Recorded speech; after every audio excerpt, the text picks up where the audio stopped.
to have conversations that black men aren't having, the black community aren't having. This came from so many conversations Brandon and I had. He asked me if I wanted to be a part of it, and I was just saying, yeah, let's go, let's do it. We already having conversations that normal black people don't have on an everyday basis. We've become more than friends. You can make millions. You can't do both. Shit, self-improvement is the key. Whatever you do it great so they can't afford it. Normal Convos Pod. He put his tongue all in a booty hole. Welcome to episode 148 of the Normal Convos Pod. I am Brandon. Our father is back. Our father is back. Of course, I am here. We are back for another episode, and of course, I got my guys with me. Medium shirt daddy. Hey, what's going on, people? This your boy, Sir Walker, in the building. Young ladies, if you're on a bind right now, I know we in tough economic times. Just hit me up. The graphic shirt God in this motherfucker. Yo, it's Bobby. Let's get to it. We here, man. We here. I think Everett look and sound just as tired as I do. Except that nigga was at work all night. I was just bullshitting playing a game.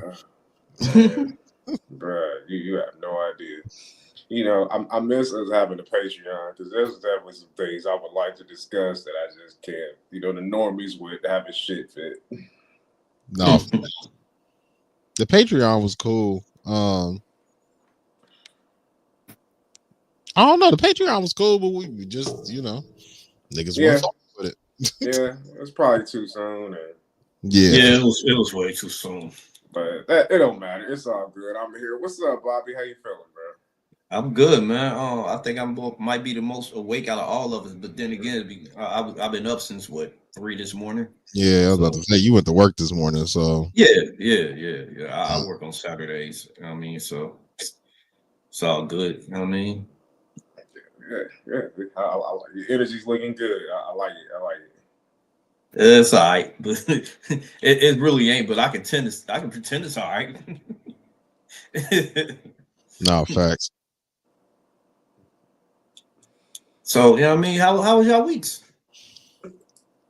My shit was cool. For anybody that follows me on Instagram or Facebook, I've been posting a lot this past week. I finally got that order done for Mojo. Got that sent off. They had their event this week. That was dope as fuck, being able to see those videos and see the evidence. The way I phrased it is to see the evidence of the shit that I did. Like, I took my time with those shirts, and you know what I'm saying, they gave me plenty of time and all that. So, to be able to see a video of everybody wearing those shirts during the event was kind of dope. It was like, I fucking did that. I saw that. Yeah, that was dope as fuck.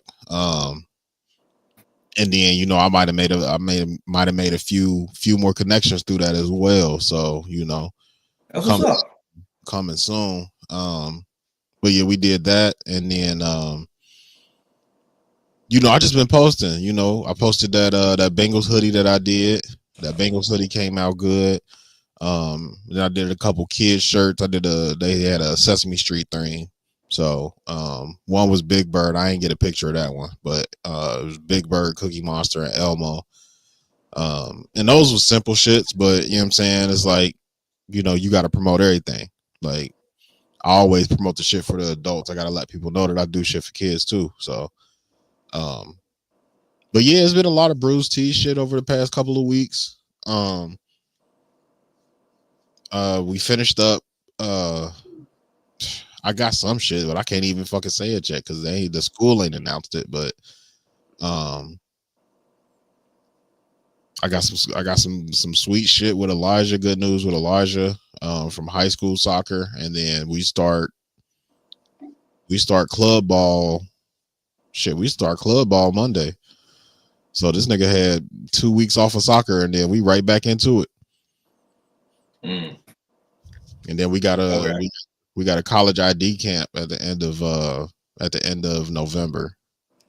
So we have a tournament that weekend, and then a whole bunch of college scouts from around the country will be down there checking out the kids and all that. So, you know, now that he's a junior, they'll be able to actually approach him or approach me and Justine if they got any interest in him. So I'm looking forward to that.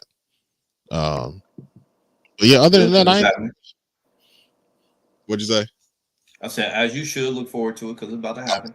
Oh yeah, for sure. That nigga, listen, somebody gonna get that nigga out of college. I just hope it's one that he want to go to. That's my only thing. Like, I don't want him to settle for nothing. I want him to go to the college that he want to go to. Did he pick one out yet? You know? Nah, not. I mean, he got a couple of them that he, you know, he would rather go to, but Wayne did know, you know, we haven't done any college tours or, you know, anything like that. Like, they ain't started sending offers or nothing yet, but all of the colleges are starting to send out the, hey, come visit us. Hey, come visit us. So, but that happens most juniors, I would assume. I don't know for sure, but we get a college paper. Shit, if not every day, every other day, it's a college coming to our house talking about, hey, come check us out. So, I got a question. Is there one that you would rather him go to? Not particularly, because I know we've covered it on here before, but you know how I feel about college. Like, I feel like if you're not going for anything in STEM, it's a waste of money. Facts. Like, it's a waste of money. Like, between STEM and, sad to say, athletics. Like, if you're not going for sports or STEM, it's a waste of money, in my opinion. I can't state that for a fact because I know people go and get arts degrees and end up on fucking, you know, Cartoon Network doing shit and, you know, making good money and all that type of shit. But that's a rarity. Yeah, right. If you ain't going for STEM for college, I don't really see the point of college. But in his instance, I feel like, you know, this could be the caveat to get him to the pros if that's a goal of his. So, you know, but as far as like where I want him to go, to be completely honest, without me even sounding like, I don't want to sound like I don't want my son around, but I want that nigga to go as far as possible, bro. Like, I want him to fucking go see the world. Yeah, go see the world, bro. Yeah. It's your hometown go be here, your family go be here. Go see something, you know, go conquer something else. Go see some different women, go meet some different friends, go see a different world, bro. Like, I seen this video about this dude from London that was in the States, and he was talking about a bunch of his friends back home was like, yeah, Americans ain't well traveled, they don't ever go nowhere, they don't leave the country and all that type of shit. And he was like, I don't think y'all realize how big the United States is. He was like, we can hit 4 or 5 different countries in 5 hours. He was like, you can drive for 8 hours in one state and still be in that state. Like, they're well traveled. Just the country is bigger than everybody else.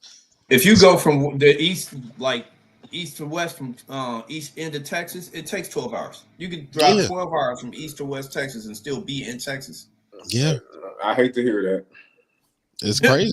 But that's what I want for him, bro. Like, I just want him to get out of the city, bro. Like, I didn't really, you know, we don't really travel for real. You know what I'm saying? Like, when we go on vacations and shit, you know what I'm saying? It's usually like the same, like 2 or 3 places. We don't really go far. Like, I want him to pick a college. Dubuque, Iowa. Yeah, facts. Yeah, but you know, in my preference, like, obviously I want my kid close to home and all that shit, but I would love for him to just end up in, you know, fucking Washington or Nevada or Arizona or some shit. Like, and, you know, we got to go see his games on a plane. You know what I'm saying? Not just a quick car ride. Like, that would be dope as fuck to me. So I don't have a specific school, but if it was up to me, he would be out of the state just so he can experience, the world instead of just Natty all the fucking time. Man, I highly encourage it. I personally, this is just my personal view. I think, getting this opportunity at such a young age, I think you'll grow if you go to experience some other, just somewhere else. I think he'll grow a lot. Pause. Yeah. Just for anybody, go see it. It gives you a different perspective on life. It gives you a leg up. It gives you advantage. You can make connections. I mean, you never know. So I highly encourage that young man to go as far as his heart's desire. You know what I mean? Yeah, I'm looking forward to that. But yeah, I don't know how that turned into Elijah, but yeah, my past couple weeks ain't been nothing but work, bro. Work, and Ninja Gaiden and 2K. I ain't played that Ninja Gaiden yet. That shit hard. I played the Most opening. Ninja games are. Yeah, I played the opening sequence because I didn't want to get wrapped into it. I was up till like midnight running 2K with the boys, and I was like, well, shit, let me run this Ninja Gaiden real quick. Man, that opening sequence, bro, where because in Ninja Gaiden, that first sequence is you learning how to play the game. Yeah. Man, I can't wait to get 5-6 hours into that game, bro. I know that shit about to be crazy. Lit. That shit already lit. That might be my day, bro. I ain't gonna hold you. I might get right back on the game and just play the game all fucking day. Yeah, I want to play that and that Shinobi that came out in August. The fucking Mortal Kombat Legacy Collection just came out. Is Trilogy on there? Yeah. Trilogy one. That's the only one I know the codes for. Matter of fact, hold on, real quick. Let me check it out real quick. You can push one button and do a fucking fatality. Right. That was my shit, boy. I wonder if they still left that cheat in there. Because if they didn't, I don't even want to play it no more. Yeah, Mortal Kombat Legacy Collection. What all would come with details? Let me see.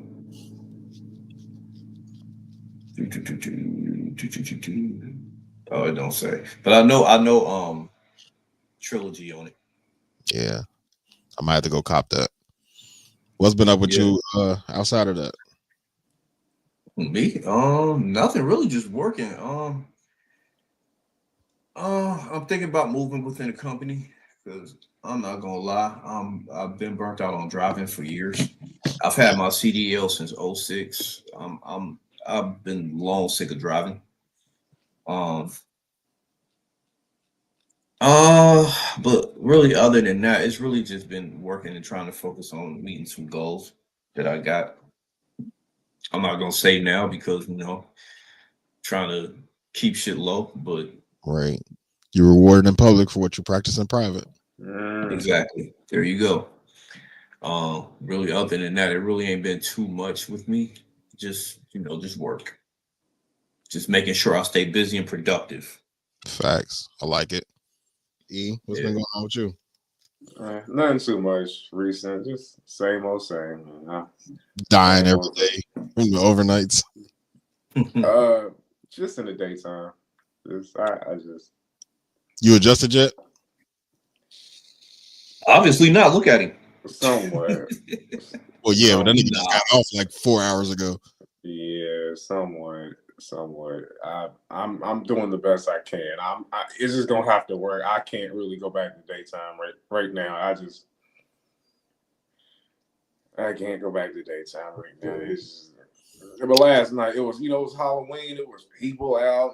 It was a lot going on. It was hoes outside.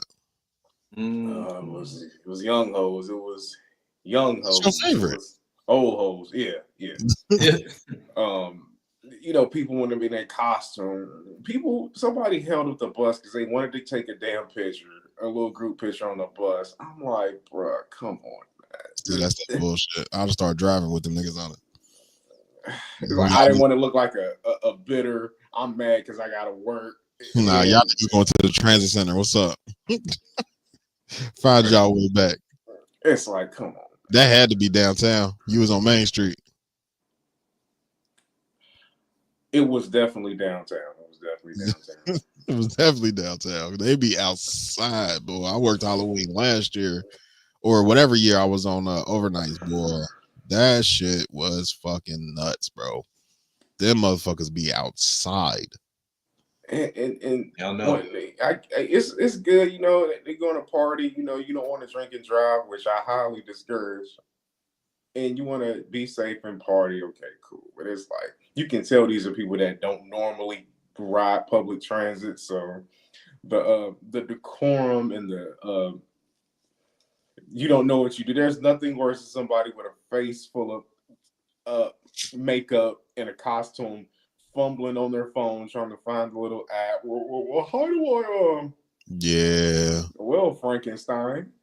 That's you might have wanted to look that up.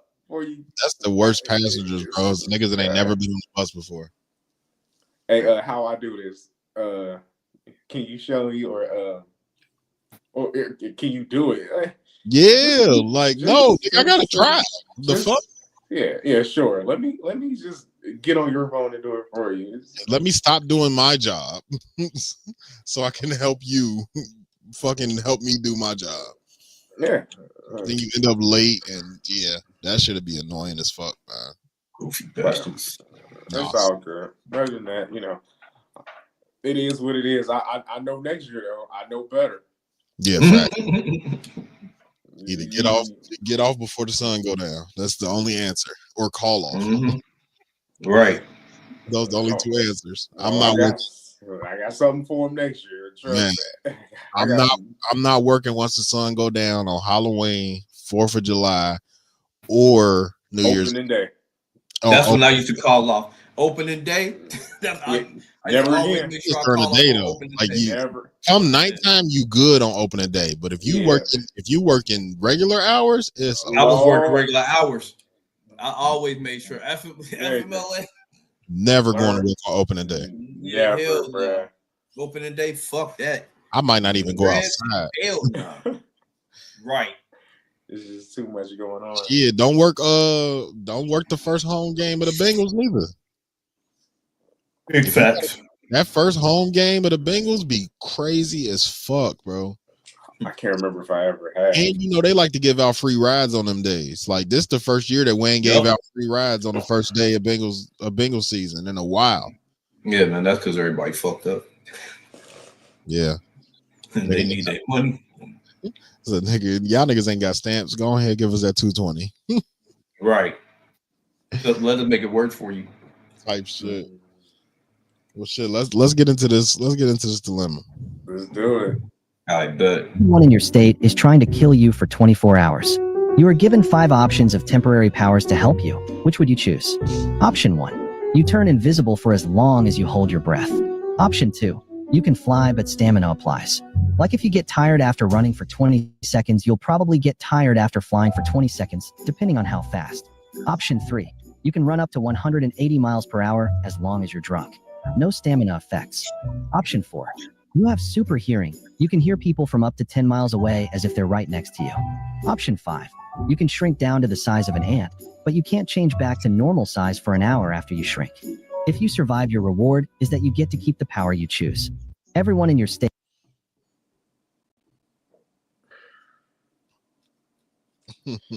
Run it again, or you got it?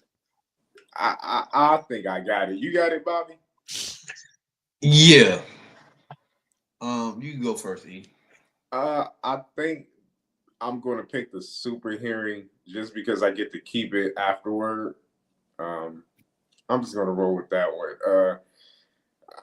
Being invisible, as long as you hold your breath, the whole flying and running thing.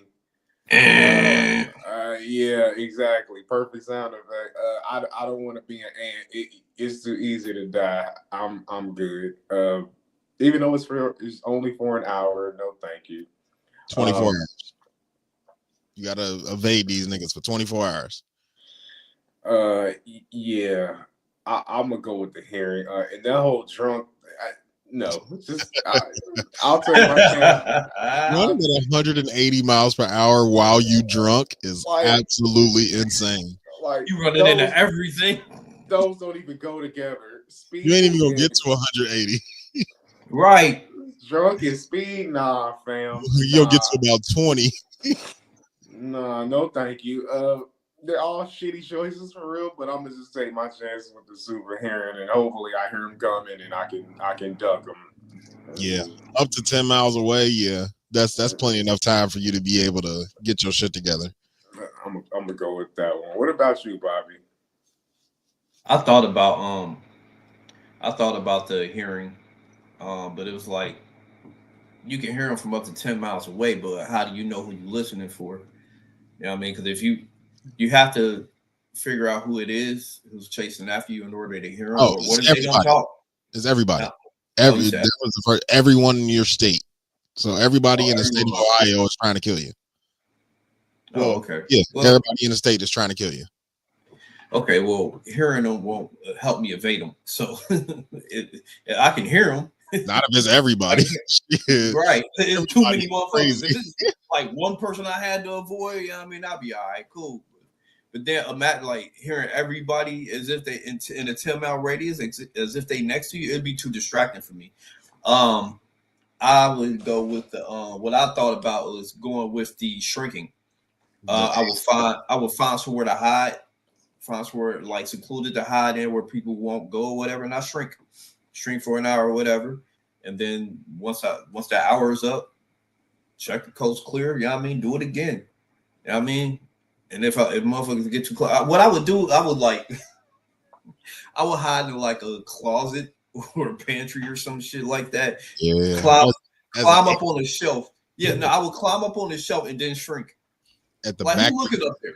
in the back too, though. Like I'm sitting in the back of the pantry where who's looking up there, right? All the shit that you don't never use.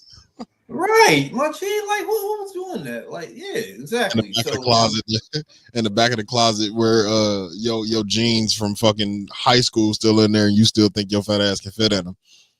In your garage, 5 years. I'm going up in your garage under your abandoned paint cans and lawnmower and shit like that, and then just go shrink. Like, who gonna find me? Like, I'm too small to see. And I mean, I will try to get somewhere up high. I would prefer to go somewhere up high because it's too easy. Like a motherfucker can get you with happenstance and just step on you by accident. Yeah, so I prefer to get somewhere up high than shrink. Yeah, like that's why I said like, I climb on the shelf or whatever and then shrink. Like I make sure that nobody see me. Like definitely less chance that you're gonna die if you up high and you small. Yeah. What they gonna do? They can't see me. They can't kill me if they can't find me. Yeah, you know, I that's a good option.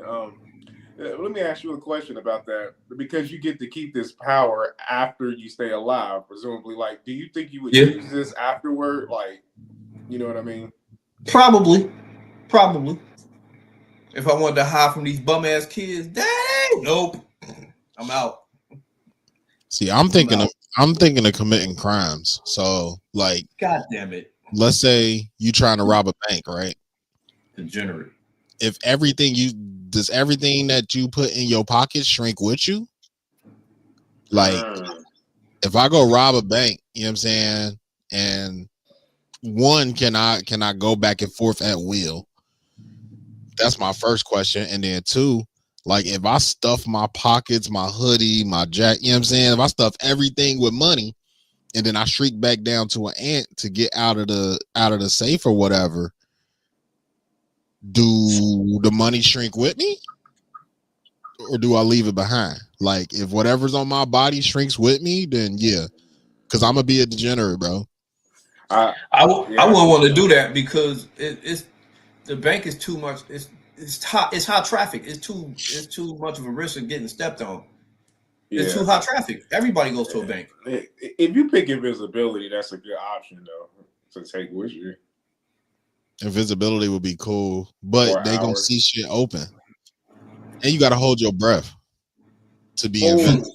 Oh, the asthmatic nigga can't do that. Yeah, You cook. You got about 8 seconds, and you Yeah, man, it's a done. wrap. You done. Just You better bring Now an what? inhaler, and then go right to it and hurry up. You gonna get But about $50. You gonna get $50. Right. once I get in the safe, I'm cool. It's getting out. Right. He gonna Hey, appear his butt ass naked. I can hold my breath and run out of the bank. I can hold my breath long enough to do that. If I got a I pocket, don't see it. money, yeah, I could do that. Oh Lord. I don't see it. If you say so. Yeah, I think I had to go with the shrinking too, though. I feel like it's the best way to be able to hide because an ant can stick on surfaces that don't have feet on them. You know what I'm saying? You can walk on ceilings. Well, it didn't say that you could you have an ant's powers. It just said you can shrink to the size of an ant. Fair. Shit, I'll try to crawl around in my car. I'll still take it though. I'll just go to my car. People gonna look in your car. I'm an ant. They not looking for an ant. They looking for a nigga. Yeah, but what if they just sit at your car? Wait for you to okay. Me, I'm like, he gotta come home sometime. He gotta come to this car sometime if you want to get away from us. So I'm gonna sit there till I see you. And then it's only gonna take an hour. One, they didn't give us a cool down time. So that you might be able to turn for an hour. You might only have to wait 30 seconds or a minute to change back into an ant again. You know what I'm saying? So I got to for 30 seconds. If I'm in the car on the floorboards and I turn back into a fucking full grown adult, I'm going to see you. I'm going to see that car shift. You just going to be staring at my car like the whole time. Like you going to be looking for me. You're not just going to be staring at the car waiting for something to happen. Like, let's think logically, you're not going to be staring. If I know you have this power, I'm looking. But you wouldn't know. This is a power for us to, for me to evade everybody in the state. So, okay, well, we'll do it like this. Fuck it. I won't get in my car. I'll get in yours. The fuck? Like, I'll get in something. You stare at my shit all you want to, nigga. The one down the street is rocking, nigga, every hour. And you don't know what the fuck going on. Fuck it. I just get in my car. I'm in it. All right. I just feel like logic. Die. I mean, as illogical as this is, turned into a fucking ant. Logically, if you're trying to kill somebody, one, you're looking for a person. Two, even if you are like staking out their house or whatever, you not going. Even if you see the car rock, you're not gonna go look in the car and look on the floorboard to see if it's a motherfucker in there because you've been staking it out. You don't even know that there's nobody in the car. So when you see it rock, it's like, damn, that was weird. Like maybe something bumped up against it or whatever, but you're not gonna go investigate if you try to kill me because you're looking for me. You only got 24 hours. You're looking for me. Even if you stake me out, like it's only so long you're gonna be able to just stare at my fucking car and wait for it to start shaking. I am going to look at the car because it ain't that often. Like something comes out of nowhere and just make the car rock. Like it ain't like I mean, it's a strong like maybe a strong ass wind or something. A car that's sitting still is rocking. Like it's definitely weird. Just to be Jizzy boy. You know what I mean? Like ooh, they fucking here or some shit. Oh. So, all right, I mean, all right. We getting off. It wasn't so this deep. Lord have mercy. Lord I think mercy. You made a good point, E, with the hearing thing, but I think the ant thing is the better option. I feel like I like the hearing thing. It just don't help you evade. Like I mean, it doesn't help you evade them.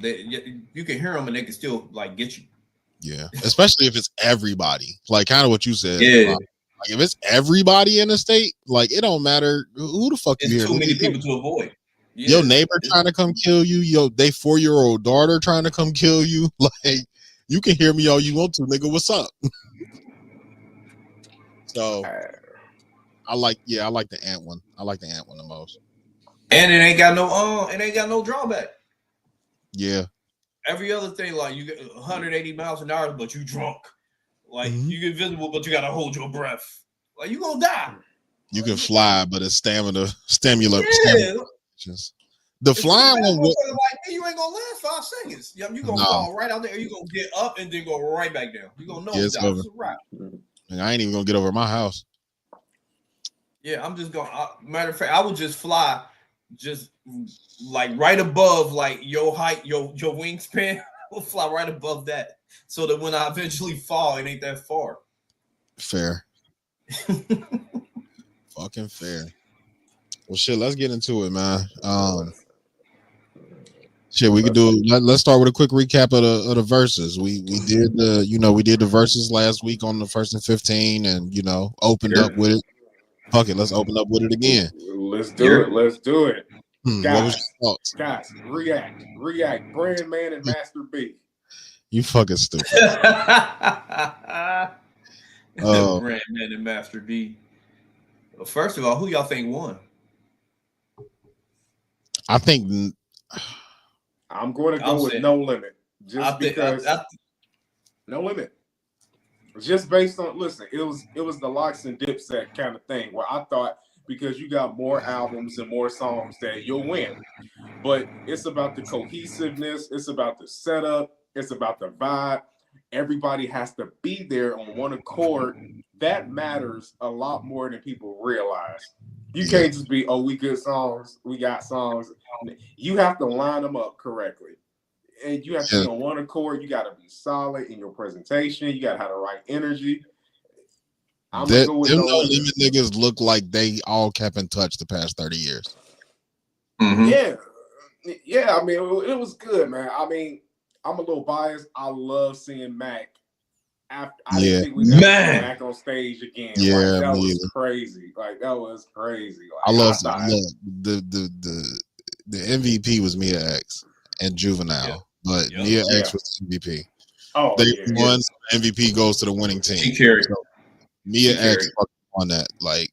Juvenile definitely carried for Cash Money though. Absolutely. Oh, I know his back hurt. His back got hurt. I hope somebody checked on him. We gonna get to that, Chris. We gonna get to that. That's coming up next. But I think No Limit won too. For the same reasons you do, E. Like for them to come in, and even if there is or was or could have been bad blood, it didn't look like it on stage. Nowhere. Well, at least not from Master P side. Well, no, that's what I'm saying. That's why I think No Limit won.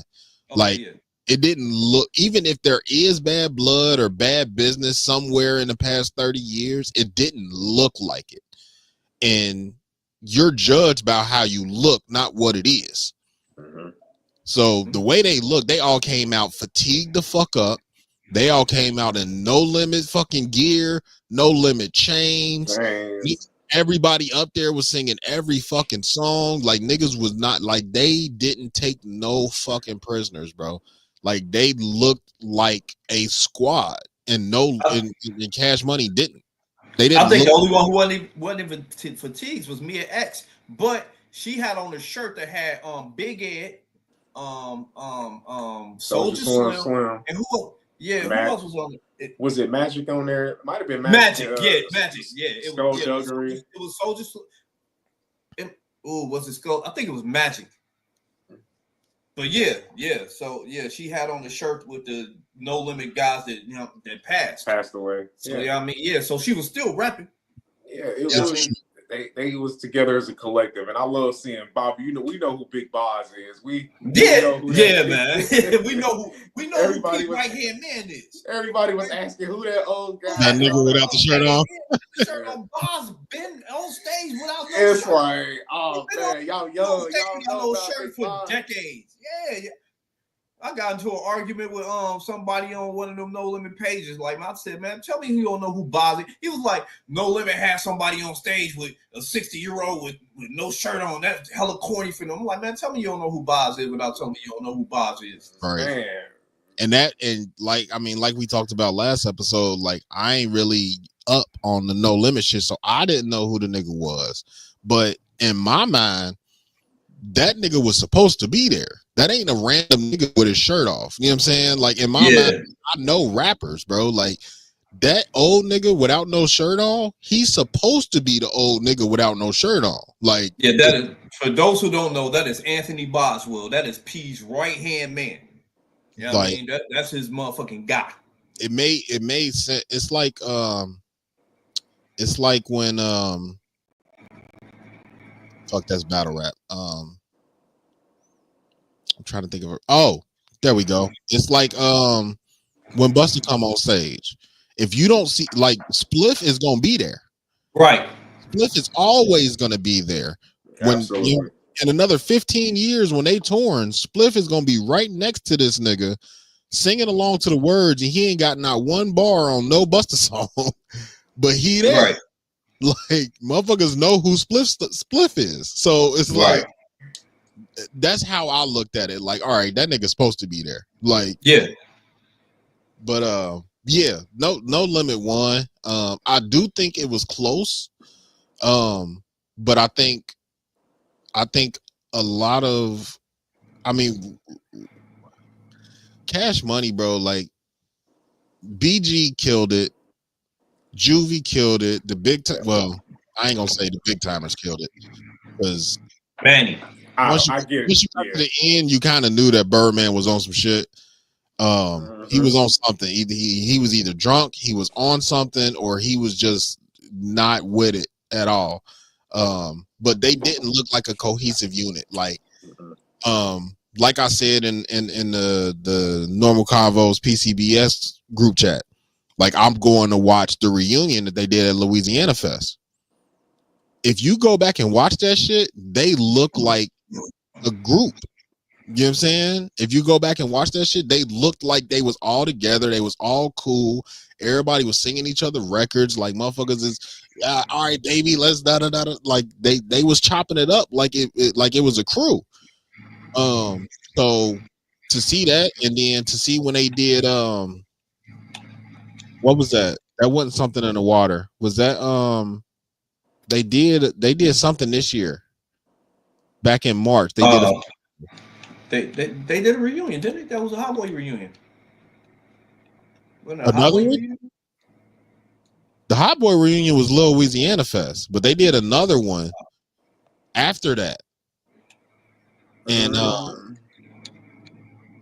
Baby was on fire. Like, that nigga was singing, like, he knew every word to every song that they did for the big timers. He did What Happened to That Boy. Like, I can't remember what festival it was at, and I didn't come prepared, but they look disorganized. They look disorganized. Yeah. Juvie came out to me. I know we had this conversation a few months ago. Juvie came out and proved again that he is the best rapper on fucking Cash Money. Yeah. He came out and proved it. Like, every time you see Juvenile perform, that nigga looks like a professional. Yeah. He was doing this. People don't know he was doing this thing before Cash Money. He's a seasoned performer. You know, he studied up under DJ Jimmy. If people don't know, New Orleans legend. So he knows he's a 50-year-old man, but he still looks good. He got stamina. He do shows all the time. You can tell when people in shape, they know what they doing, and that's Juvenile. He's an MC at heart. He knows what it takes to rock a crowd. This is old school stuff. This is old school. Like, being able to control a crowd like Busta. Very good performer. Stage presence means a lot in live shows. I mean, you can say what you want on these records and these albums, but when you got people paying to come see you in concert, they done got babysitters, outfits, haircuts, got their hair done, paid for parking. They want to see you rock, and he has that. They want to see a show. Matters. Exactly. To answer your question, Chris, no, Mystical was not there. Mystical wasn't going to be there either. He's still locked up. Yeah. But yeah, like, it was weird. The weirdest thing to me, let's get to songs. Like, we can, you know what I'm saying, kind of rush this along. We ain't got to do a whole deep dive, but yeah. For them to play a Millie with Wayne not there was absolutely crazy to me. Like, it was already not necessarily weird because they handled it right, but when they were playing the other No, they songs, didn't.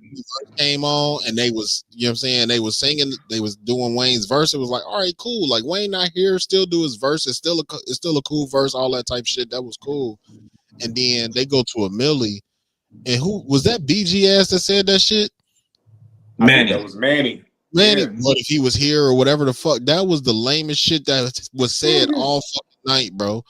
Like the nigga not here. Why are you bringing this nigga up? We That's know what I'm here, bro. like. It was so cringe. Like it was the energy. You can see the energy in the room. Was like, you talk about a hell motherfucking Mary. It's like, Man, come on, listen. bro. Like, imagine if he was here on this. Yeah. And it's so fucked up because in my fandom, not necessarily in my logical brain, but in my fandom, I was like, Wayne about to come out. They waited all this fucking time, and Wayne about to come out and do a Millie at the end of the fucking show. Like I was pissed because I'm like, this nigga about to come out and do a Millie. Like they not playing this without Wayne here. Like the quick thoughts that go through your head, I'm like, they're not playing this if Wayne not here. He about to come out. Like, all right, we need to get Wayne.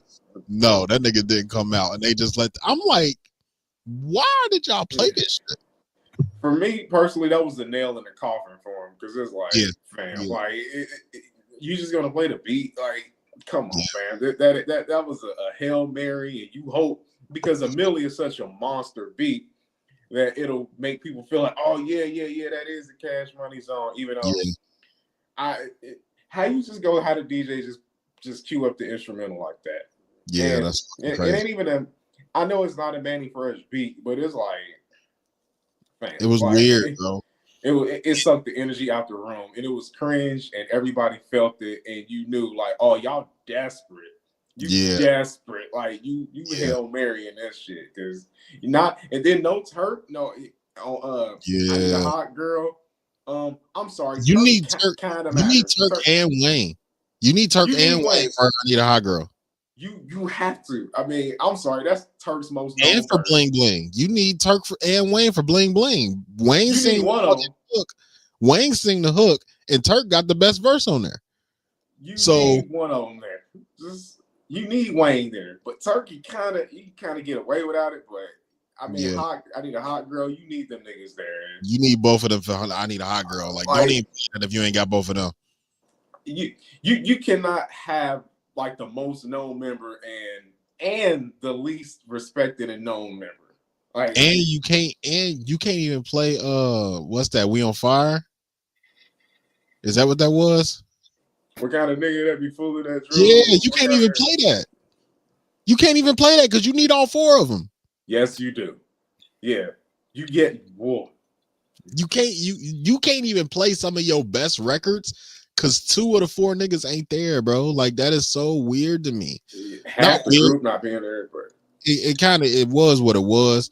But I think, like you said, that was the nail in the coffin. But I think the hammer on top of the nail was right after a Millie. You play Down for My Niggas and Snoop come out. That was the end of the show right there. Snoop come out, rap other niggas' verses, and then rap his acapella. Yeah, get the fuck out of here, man. No Limit killed them niggas. Man, do you see how they did it though? It's like, okay, C Murder is not here, but this is how we gonna do it. That's presentation. That's presentation. And Snoop, Master come on now. Master P don't play. Like at least C Murder had a valid reason for not being there. Yeah, for sure. Wayne did too. I like not shooting bail or nothing, but that nigga was booked. I think they said like a couple miles down the street, like a year before this versus should even happen. So he was in Vegas. Like he was in Vegas. He was in Vegas down the street, but he was booked for that before the versus shit came. Oh wow. So he ain't rescheduled that shit. He just he stuck with what his original thing was. But he was in Vegas. I know somebody like, well, hey bro, you know they need you down the street. Yeah. Turk was a different story. That nigga had a watch party. Yeah. You know you're supposed to be up there, bro. Like, but you being down the street while your team is getting their ass kicked is kind of funny. Yeah. So is there anything that y'all wanted to hear that didn't come on? Bobby? Oh, there was a few songs. Tear It Up, We on Fire. Um, yeah, there was a few songs. Let's Get 'Em by Master P. Um, yeah, there was a few songs, but we trying to wrap this up, so I'm keeping it short.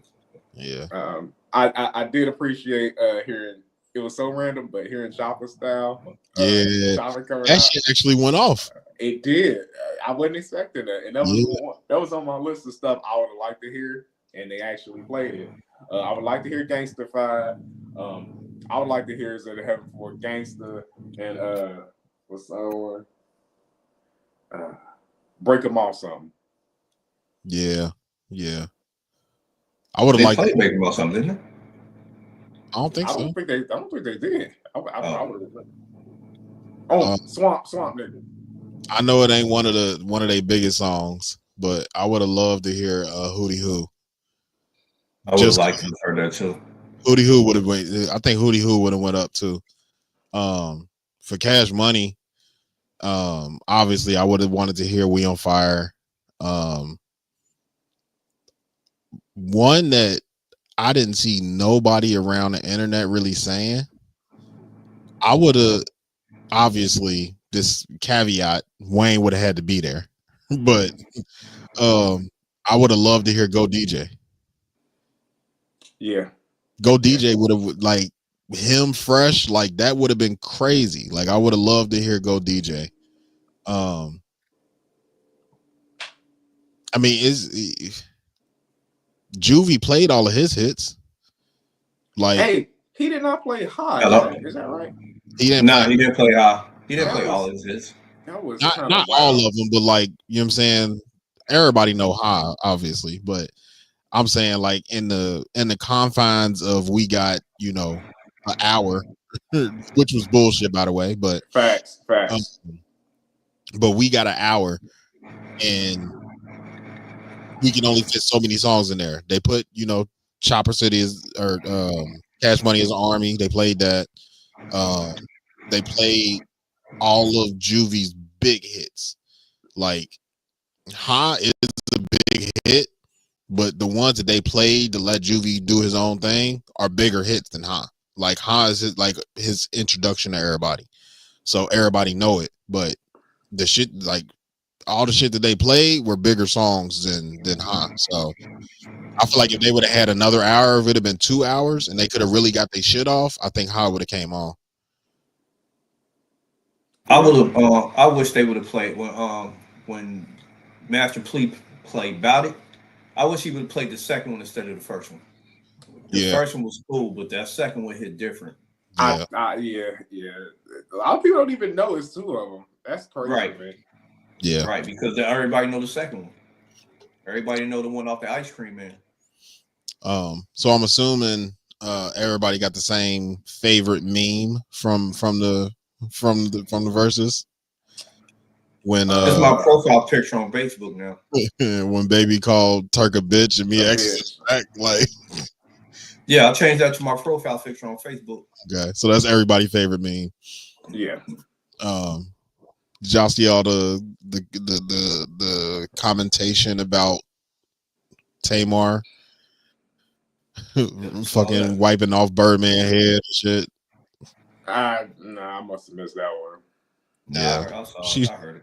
They tried to drag Tamar online, and she was like, "That's my fucking brother-in-law." Like, I love that nigga. Like, he's married to my sister. So, yeah, that was funny. That was a funny. They try to make it seem like they fucking. Yeah, I'm like, that's her brother, bro. Like, if my sister, I don't know about wiping that nigga head and grabbing his arm and all that type of shit. Like, it ain't really, for me, it's not really an issue if that's how their relationship is outside of the camera. Like, if she be doing silly shit like that all the time around Tony and it don't be no problem, then I don't see no problem. But it was weird to see it online when you're with your sister's man. Yeah, I didn't see that, but it's gonna look weird. Like, Yeah, it's weird. It's weird. but that's their thing. That's their thing. Facts. NBA, we got a bunch of NBA news. Well, not a bunch, but NBA YoungBoy. no, No. National Basketball Right. Association. Not never broke again. Oh, okay. All right. Jaylen Brown been rubbing his fucking Jaylen Brown been rubbing his fucking hairline on everybody's jersey for the first like 2-3 games. See that? You see that dark ass black spot? Look at that shit. Oh, he rubbed that whole hairline off his shit. That is fucking hilarious. Yo.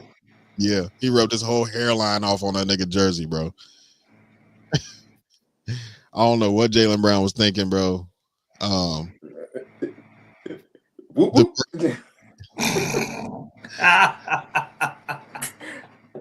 Hey, yo. Yes. Oh, I've never seen that. That shit is hilarious, man. Niggas been, oh my god, niggas been frying this nigga, bro. As they should. Like, what the fuck are you doing, bro? Hey, You wear a headband. Hey, I hope you texting Brandon. Like, hey. Trust me, if I had Jaylen Brown's number, nigga, I would not be in Cincinnati. Like, what's up with that, daddy? How could you? This nigga, bro. This nigga went from the high top to the waves to the braids to the fucking to the sprayed on hairline. Now the nigga that went bald. Yeah, but them braids was looking real boneless though. Yeah, them braids was crazy. The braids were looking real boneless. This is reminiscent of Carlos Boozer. And if you don't know, go look it up. Oh yeah. But Joe Budden's evil twin. Yeah, but I think what's really cool about it is that he participated in the jokes. He played along. He didn't get all defensive. He played into it, which is that nigga hit my said, "Can I get the turkey? Give me your turkey connect, whatever the fuck you posted on X." Yeah, I love it when people just lean into the joke. They don't be like, damn, he caught me slipping. I was trying to dress it up. You know what I mean? And I don't even know the nigga name that he wiped his. I would keep that jersey. I hope he kept it. I think that was RJ Barrett. Even though I just saw the clip, I wasn't paying attention, but I think it's RJ Barrett. Oh, it's on the Knicks. Some nigga. I mean, wiping your hairline off on a opponent jersey is comic. Comedic gold. Why did you even think getting to Beijing and then going to play a fucking full game of NBA basketball was a good idea? Thank you. Like, nigga, if you got ball, nigga, you are a multi-millionaire, nigga. Don't nobody care what your hair look like, my nigga. You could have just got the haircut and just went and played ball, bro. Yeah. You've been looking at KD fucking BBs for 15 fucking years, bro. Yeah, that is crazy. If you're just going out somewhere, fine. Whatever. Yeah. To go play a game where you are known. Pause. That is nuts. Pause in front of the statement. But you are known to put your head on niggas while you know what I'm saying? While you playing ball. Like that's one of Jaylen Brown's kind of go-to moves is to like nudge you with his head. Like, I've been watching Celtics basketball a while. That nigga been doing that shit since he had the fucking kid and play. Like that's kind of his thing. Like, why would you get to Beijing and then think that wasn't gonna rub off on a white jersey at that? On a white jersey, like a black team. That's a white jersey, my nigga. Yeah, you get that off on the Spurs or something. Yeah.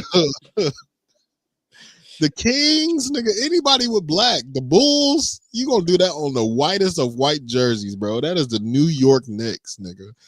That is a white ass jersey. Oh my god, that was definitely meme worthy. Yeah, I mm, I just couldn't believe it. I'm like, but like I said, hey, I am glad he played into it though. I love it. You know, it I kind of like when makes it go away. yeah, I like when celebrities don't get butt hurt when they become the topic of conversation. Yeah, and it wasn't that serious. Nobody died.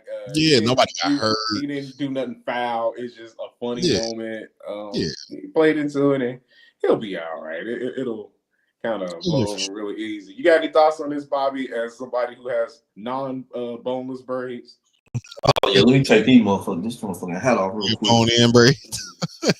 Yeah, yeah. See, Bobby got the bone in. That's the bone. I mean, you That's see the buy my one shit. You get know what I one mean? free. My shit still, you know what I mean? Good Gucci. What's good, Good Trey? Gucci. No facts. That shit Hey, was. what's up, bro? It's funnier for me My as thoughts a is my hairline goofy, but I ain't leaving it nowhere. type shit. My it's funnier for me, one being an NBA fan and two being a Celtics fan and watching that Mm-hmm. shit live and watching. I was like, what the fuck is that black spot? Because I'm watching on like because they redid their TV shit this year, so they got games on Prime, they got games on Peacock, and then I got the League Pass shit, so I'm not gonna miss no games this year. But watching it live on us on a streaming site, you can rewind. Like this ain't like live TV how it was when we was younger. Like I rewinded that shit. I was like, nah, what the fuck is that? Man, I saw that. I was like, oh, this nigga that wiped off his hairline.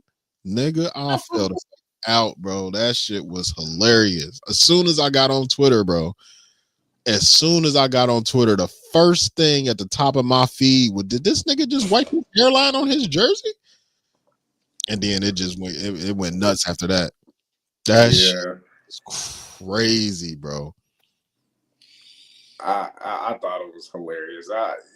You know, the internet is funny. People put all kind of sound effects and shit behind it. It just made it so much. And they fun. waste zero time. The At internet all. is an amazing place. Oh I yeah. love it so much. Before halftime, that nigga was trending. See, I believe it. They waste no fucking time. nah. So very quickly, my Celtics have been mediocre the beginning of the season. Obviously Jason Tatum is out. Yeah, Jason Tatum is out with an Achilles. We don't expect to see him this year, but I think if we make a playoff push, I think we'll probably see him in the playoffs. But we traded Porzingis, we traded Drew Holiday, we traded Luke Cornett, we traded Al Horford.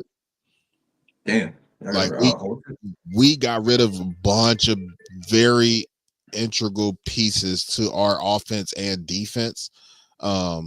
So it's looking rough. It ain't looking rough. We just ain't figured it out yet. We got Luka Garza. We ended up getting Anthony Simons from Portland. In the trade for Drew Holiday. I like Anthony Simons. They got him running 6-man, so he the man on that second unit. I'm fucking with him. I fuck with the homie Boucher. I fuck with Cater. I think, I don't know how good we're gonna be in a long stretch of a full season without Jason Tatum. Jaylen Brown been holding it down. Peyton Pritchard been holding it down, but I'm not looking at this like championship or bust. You know what I'm saying? Like I'm looking at this like let's just make it to the playoffs. That's how I look at this season this year. Because we got to merge. Like this nigga, Joe Mazzulla ass nigga, this nigga is making hockey subs. And for those of y'all who don't know hockey subs, they sub the whole team. Like when they sub, it's everybody. Everybody get off the court. Everybody, you know what I'm saying? It's like 5-5.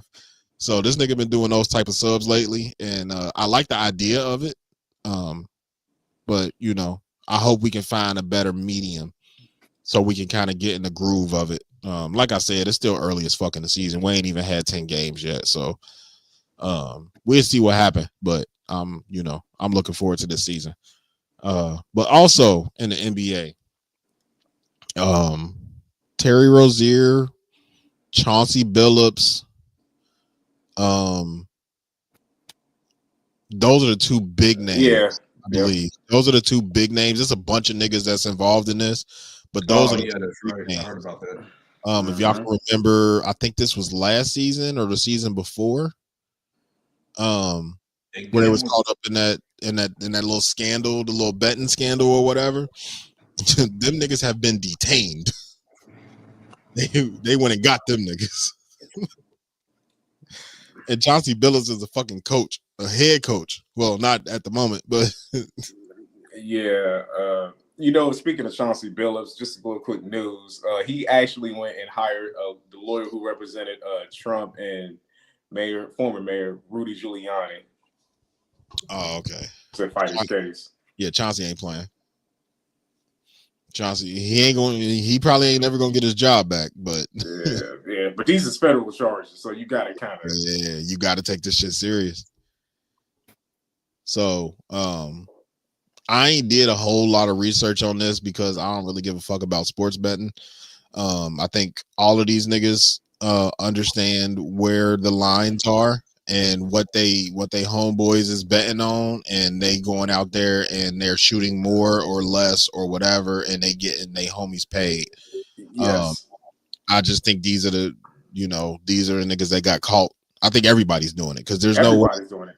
Yeah, you can't not know what the money line is. You can't not know what your over under is for the night. Like if you know what I'm saying, if you especially if you're a star in the league, you know what I'm saying? Not saying that Terry Rozier was a star at that moment, but Terry Rozier had a name. So it was like, well, shit, what's the highest money? What's the highest shit on there? Oh, well, all right, cool. I got to hit three threes. All right, cool. I'm going to go hit 4, nigga. We about to get paid. Like, I guarantee it's niggas in the NBA doing that. These two niggas just got caught. Yeah. If you did you see that clip of Terry in the I want to say it's a game from last year. He was doing all kind of goofy shit. Like you can tell he was throwing it. Like he was selling. I couldn't believe it. It was so blatant. So and that's the game in question. It's like, come on, fam. Like he almost like passed the ball to some nigga on the other team on purpose. Like, yeah. It's like, fam, you're not even hiding it anymore. And I kind of wanted to do a deeper dive with this. I don't know if we'll have time, but let's go. Because sports betting has become such a big thing. This was bound to happen. I mean, it's too much money on the line. Like the game, like people have already thought this about football, and like the shit is fixed. The referees on it. It's not game anymore. It's entertainment. And when entertainment is money, I mean, there are millions being wagered every day. I mean, you can do that shit on your phone now. And for me, like, I never gambled. I don't do scratch offs, bingo. I don't do none of that shit.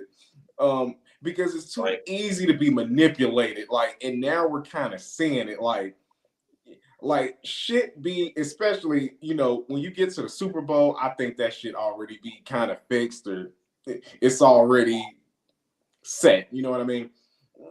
So for me, it's like, if I were somebody who, did the parlays and, did the betting, like you got whole pages and groups doing this, it's just too much money on the line for people to be pure. Now, you would think these athletes are getting millions of dollars that they don't have to participate in this, but there's so much pressure. I mean, it's people around them. It's people in the league.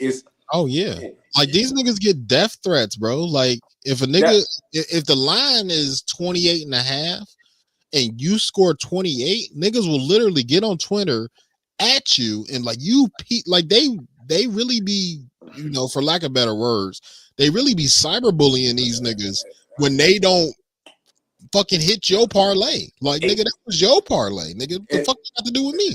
And just to add another element to this, a lot of people don't realize it's not only Terry Rozier or Chauncey Billups.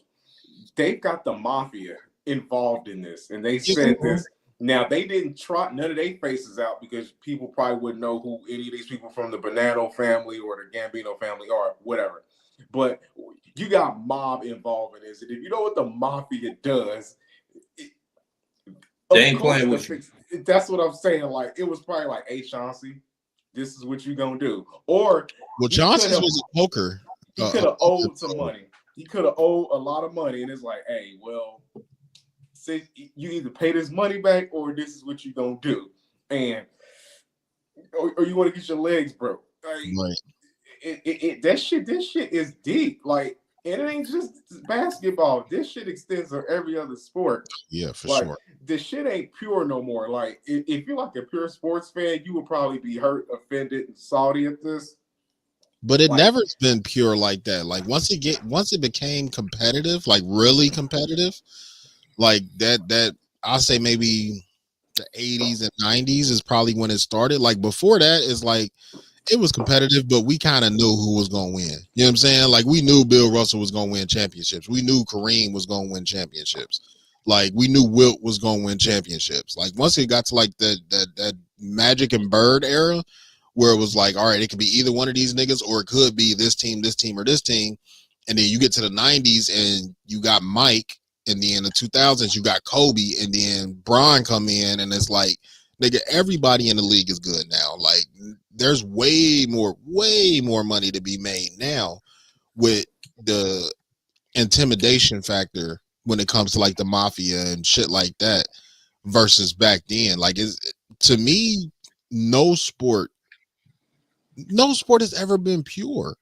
Like the whole thought process behind sports, even going all the way back to we ain't gonna go on no super history deep dive, but going all the way back to the Coliseum, like that was a sport. It was a deadly sport, but that was sport, and niggas was betting on that shit, bro. Like the whole antithesis of this shit is betting on shit.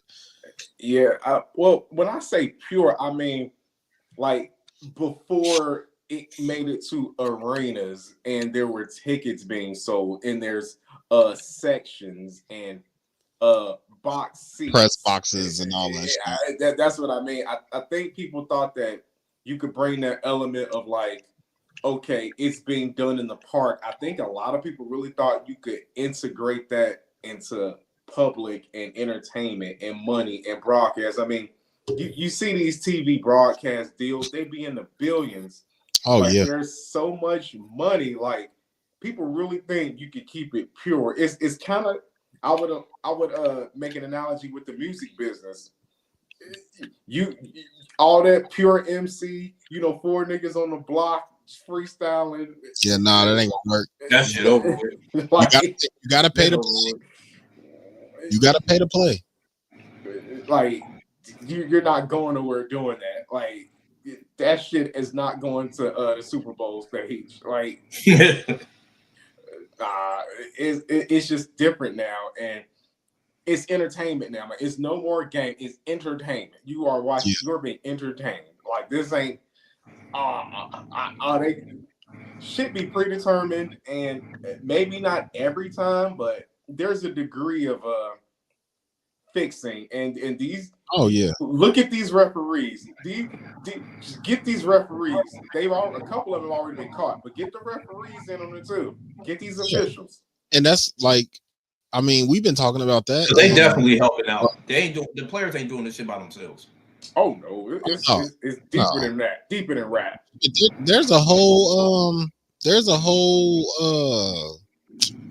documentary on Netflix. I forget what that referee's name was back when AI was playing, and he was like, we used to have meetings, and they flat out told us like, yeah, that little crossover that AI do, like that's a carry, call that shit. Like they, like the refs was on there, was like, yeah, we was having meetings and they was telling us what to call, or this is what we're gonna press down on this, or we're gonna press down on that, or this call is gonna be called more often, or this call is gonna be called more often. Like I think what a lot of people forget, kind of along the same lines as what you were saying, E, is this is entertainment.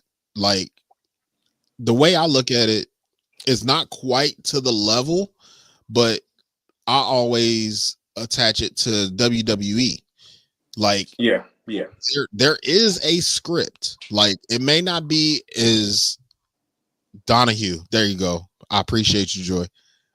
Donahue from the early 2000s. I don't know the name of that documentary, but go watch that shit if you want to see like how corrupt that shit is. But no, like I always put it with WWE, where WWE is a little different because they never acted like they was anything more than what they are. You know what I'm saying? We're entertainment. We know who gonna win the match. We know when they gonna win the match. And nowadays, now that it's 2025 and we get heightened audio and all that type of shit, if you go watch some of these videos, you can hear the wrestlers telling each other what to do during the match. Like, they got signals where they like slap each other or whatever, like give each other a slap or something, and then they jump up. They got actual words, bro. Like, there's some of these videos that actually say it, like, yo, clothesline me. You know what I'm saying? Kick out. Like, I've seen videos where it's like the mics is picking up them talking in the ring. What is that? Is that Donahue? Yeah. Yeah. They was on, bro. I'm telling you, like, that documentary was crazy. But yeah, like with the NBA, I think they have a script.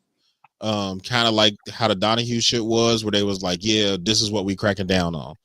All right, this is gonna be a foul every time. All right, we're gonna let this go. We're gonna let that go. We're gonna keep this game, we're gonna try to keep this game within 10. We're gonna try to, this we had like 3 or 4 fucking double OT games in the first week of the NBA, bro. Like, that's rare as fuck. Double OT is crazy, bro. Like, you can't tell me that these highly trained professional basketball players can't get a stop or can't make a bucket to end the game in regulation. Like, that boosts sales. Like, it's the first week. We just got a new TV deal. We own 3 or 4 different platforms. Yeah, take this shit in the double OT. Like, there's got to be something with it. And a point that I was making earlier that just came back to me. The world has been having this conversation about the NFL script for years now. Mm-hmm. Like, oh yeah, we know who gonna, like, they got the whole conspiracy about we know who gonna be in a Super Bowl because of the graphic that comes out with the colors, and then they always got the script leaked for the playoffs, and this team is gonna be this and this team is gonna be that and that da. But everybody has watched the NFL game, whether it be your favorite or not, and looked at it and be like, damn, that was a bad call, or that didn't even happen, but you called it. And everybody got their favorites. You know what I'm saying? Like, at the moment, everybody was, talking about Patrick Mahomes. Like, the Chiefs had the refs in their pocket. Before that, it was Brady. You know what I'm saying? Like, the tuck rule, the deflate gate. You know what I'm saying? Like, a bunch of these rules and shit, like, this shit happened because refs make either bad plays or somebody got the fix in. Like, I think people need to stop taking this shit so serious and realize that all of this shit is entertainment. And the only thing they trying to do is make money. They don't really give a fuck how you feel. You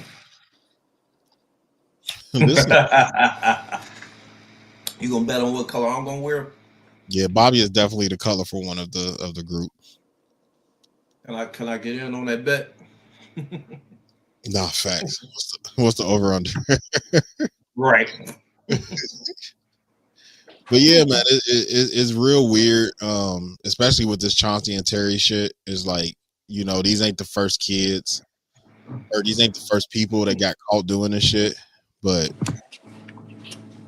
before I said I'm gonna bet how many times E black out the screen. Nah, bet on whether or not E is late. Yeah.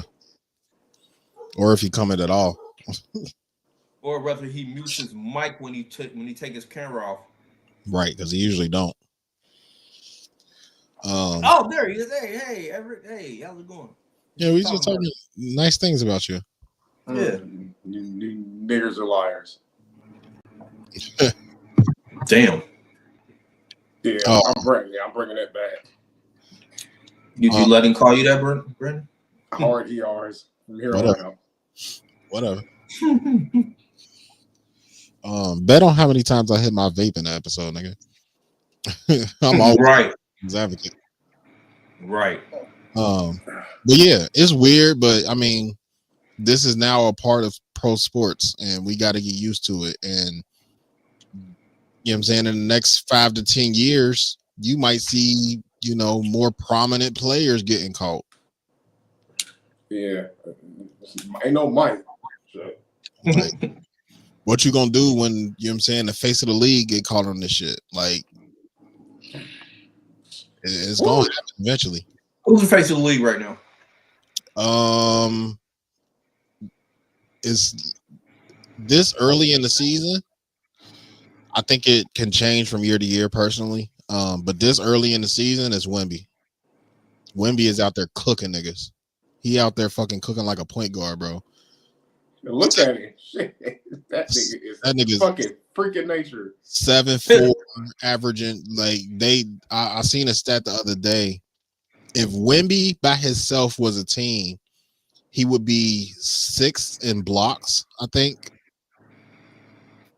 So out of 30 teams, Wemby has more blocks than 24 other teams by himself. And then he would be 7th in dunks. So there's 23 teams that he's dunked more than. Just him. But yeah, Wemby been playing. I don't know what happened in this last year. Wemby always been, you know, he a fucking alien. Like, we all know this, but these first few games, bro, like, that nigga been playing out of his mind, bro. Dropping 30 games with 9 blocks and 15 rebounds. Like, this nigga had one play, the biggest play from that first week of basketball. This nigga had a block on one side of the court, grabbed the rebound, took the ball in transition, went to the 3-point line, crossed the nigga up, stepped back, shot a 3, made the shit, and got the foul. Like, at 7'4" is absolutely crazy, bro. Like, take that, Shaq. Bro, like, it is fucking, it's crazy, bro. Like, I think that they probably shaping him. I think it's between him and Edwards. They probably gonna try with Cooper Flag since he in Dallas. Bron is always in the mix because it's Bron. But they're not really gonna push him to be the face of the league. I think it's gonna be one of them young boys. But my money is on Wemby and Edwards, and I like Cooper Flag. And the Sixers got a crazy rookie. VJ Edgecombe. That's his name. Number 77. That nigga been playing out of his mind, bro. But yeah, I think it's gonna be Wemby. If Wemby keep this shit up, I think it's gonna be Wemby. And it's gonna be deserved too, because can't nobody guard that nigga. How do you guard a 7'4" nigga? Right. I got a question for you and Mufaro, since he's in the chat. What's up? How long do y'all think it is before LeBron retires? Me personally, I hope that he's going to stay in the league until at least Bryce gets here, and then he'll start his farewell tour. What you and Mufaro think? That's what I think he's going to do, even though he keeps saying that he's not. For you to be sitting out with a sciatica injury and still be on the team at 40, 41, 42, however the fuck old he is now. LeBron is starting to see father time. So I think he's already on his farewell tour. But what I think is going to happen, I think I'm kind of with Mufaro. I think he'll play this year.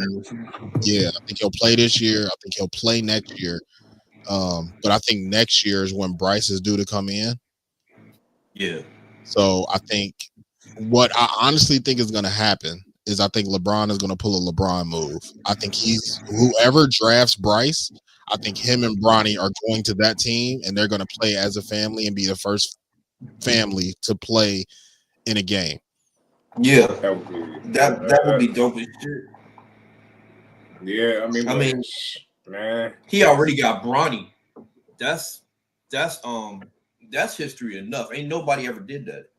Yeah, and that's already still playing at a high level. I mean, he Father Time gets everybody, but it's getting to Bron too. But it doesn't seem to be, it doesn't seem to be slowing him down that much. You know, to be as old as he is in the league, been in the league 20 plus years. Yeah, you can definitely see it in his gameplay and the way that he manages the game and the way that he plays. You could definitely see that he's slowed down a few steps. Watching him move, obviously he can still dunk. He can see he's still got power. He's still fast. He's still all that, but he can't do it like he was doing it in Miami, where that nigga was playing 40 minutes a game. You know what I'm saying? Well, yeah. I mean, he's 40. Yeah. Well, yeah. I'm just saying, like you can see Father Time catching up with him, but at his peak, his level was so much higher than everybody else's that now that Father Time has caught him, he still looks elite because now he's on the level with everybody else. He was so above everybody else for so many years that when Father Time caught up to him, it's like, yeah, I'm still that nigga. Like, you still can't fuck with me. I'm still nice. Yeah. Right. Yeah, his worst is a lot better than a lot of people's best. Yeah. I didn't know his birthday is December 30th. He's 40. He'll be 41 this year. Oh, okay.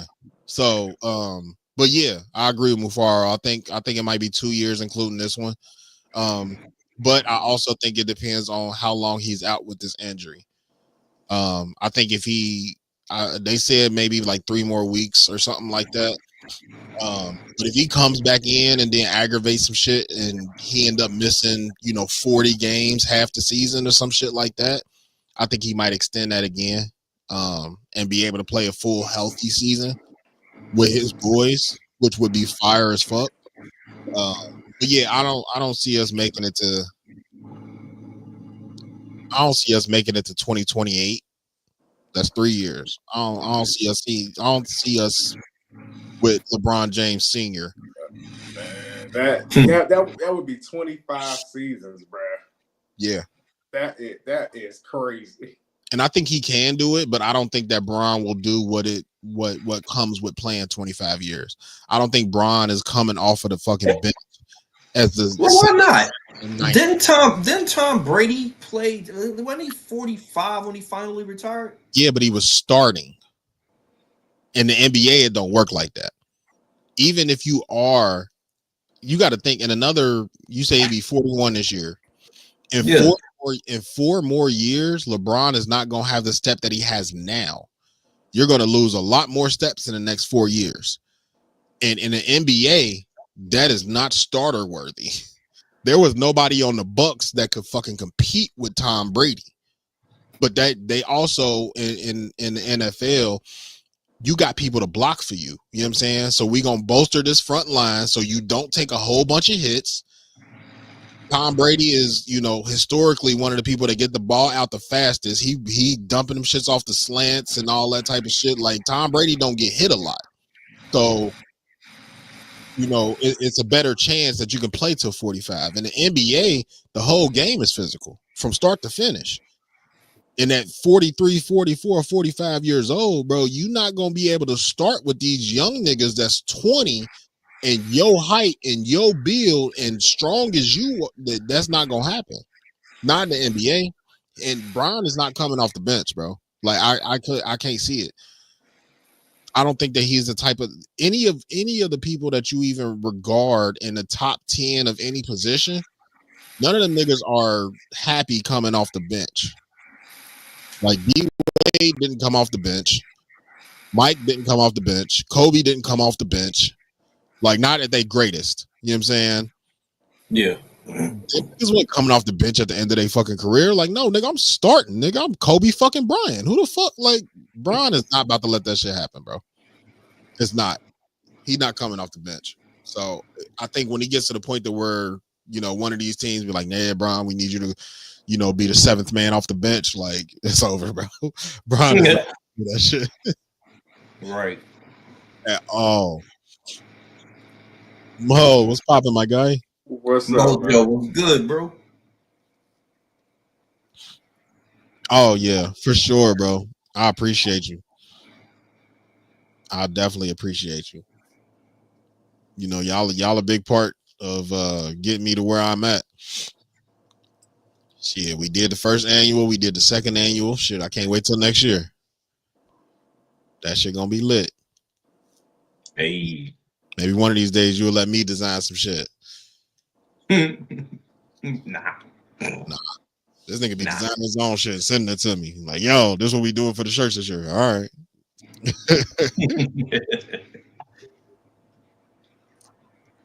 Thank you, Mo. Salute to you as well. Yeah, when that recap video coming, I know you had a videographer in there. I seen the little videos and shit that everybody been posting, but I know you had somebody in there doing something, bro. So when we get in that recap video, I know it's coming. What else we got? We can get to the camera. Oh yeah, I don't know nothing about this. All right, well, I guess I'll take it away. I hope you guys appreciated me spitting my cam bars in the outline. I hope you. I saw that shit, and I know you were like, "Oh my god, that's phenomenal." I looked at it like the Shannon Sharp shit. Lakers in 5. Yeah, it was phenomenal. It was phenomenal with an F. That's Weezy F, baby. I guess I'll take it away, Everett. Well, yes, Cameron has filed a lawsuit against J. Cole.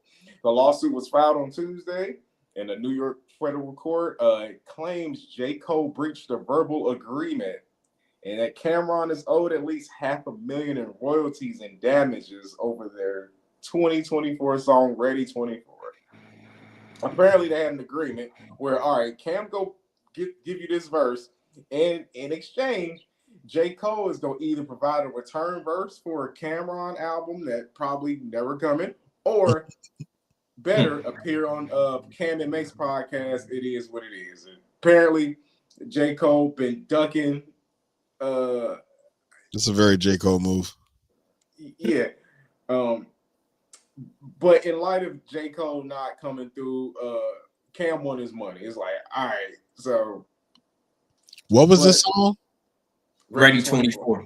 Yeah, Bobby, you should have took this segment. I don't even remember that song. I thought he was talking. I was looking it up. I thought it was 95 South.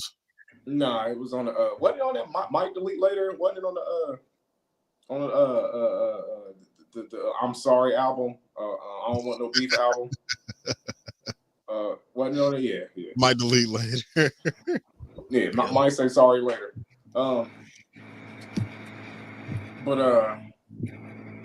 Yeah, Cam is basically like, look, all right, just pay up. You didn't, but if you know how J. Cole worked, like he ain't just go pop out on for nothing. It's like you go get this when I just think it's a timing thing. Like, when the fall off comes, I think he's more willing to do that. Like, you don't really want to waste an appearance. You know what I mean? Cam and Mace got a hot podcast. Why would I waste it coming there just to talk to you niggas?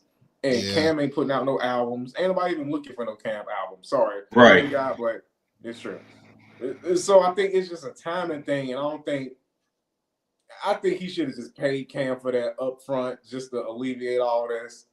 But Cam's a hustler, so I get it. He wanted to use it as leverage for later on. And now it's like kind of like biting him in the ass. So. But is it though? Because, I mean, I look at it.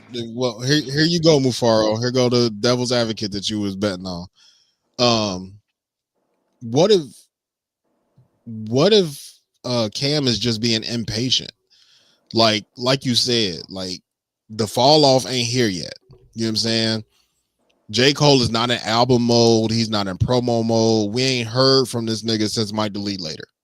And then his when he did, the internet shit where he dropped the albums and he did the little podcast, documentary shit or whatever. Yep. We ain't heard from that nigga since. So J. Cole been chilling, bro. Like the next Cole verse I hear, I'm gonna assume is the build up to the fall off. Yeah. And we ain't heard Cole nowhere. He don't be on social media. He be off somewhere fucking playing basketball with his friends, doing whatever the fuck J. Cole gonna do.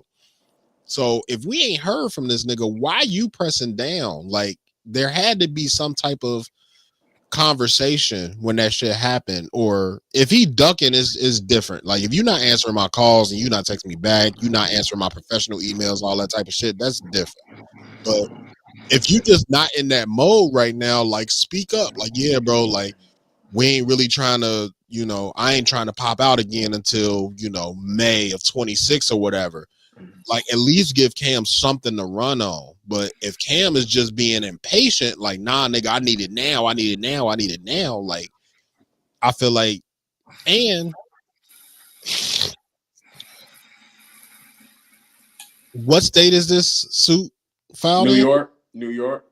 Do they accept verbal agreements as legally binding contracts? You can file anything, man. I mean, you can file it on the verbal. But is it legally binding? Because some states don't recognize verbal contracts as legally binding. But I know, like in Texas and a couple other spots, you like if we shake hands and we have a verbal agreement, that's legally binding. Yeah, but it's on the lawyers to prove that. Bobby, this is your favorite rapper. I'd like to get your thoughts on this, sir.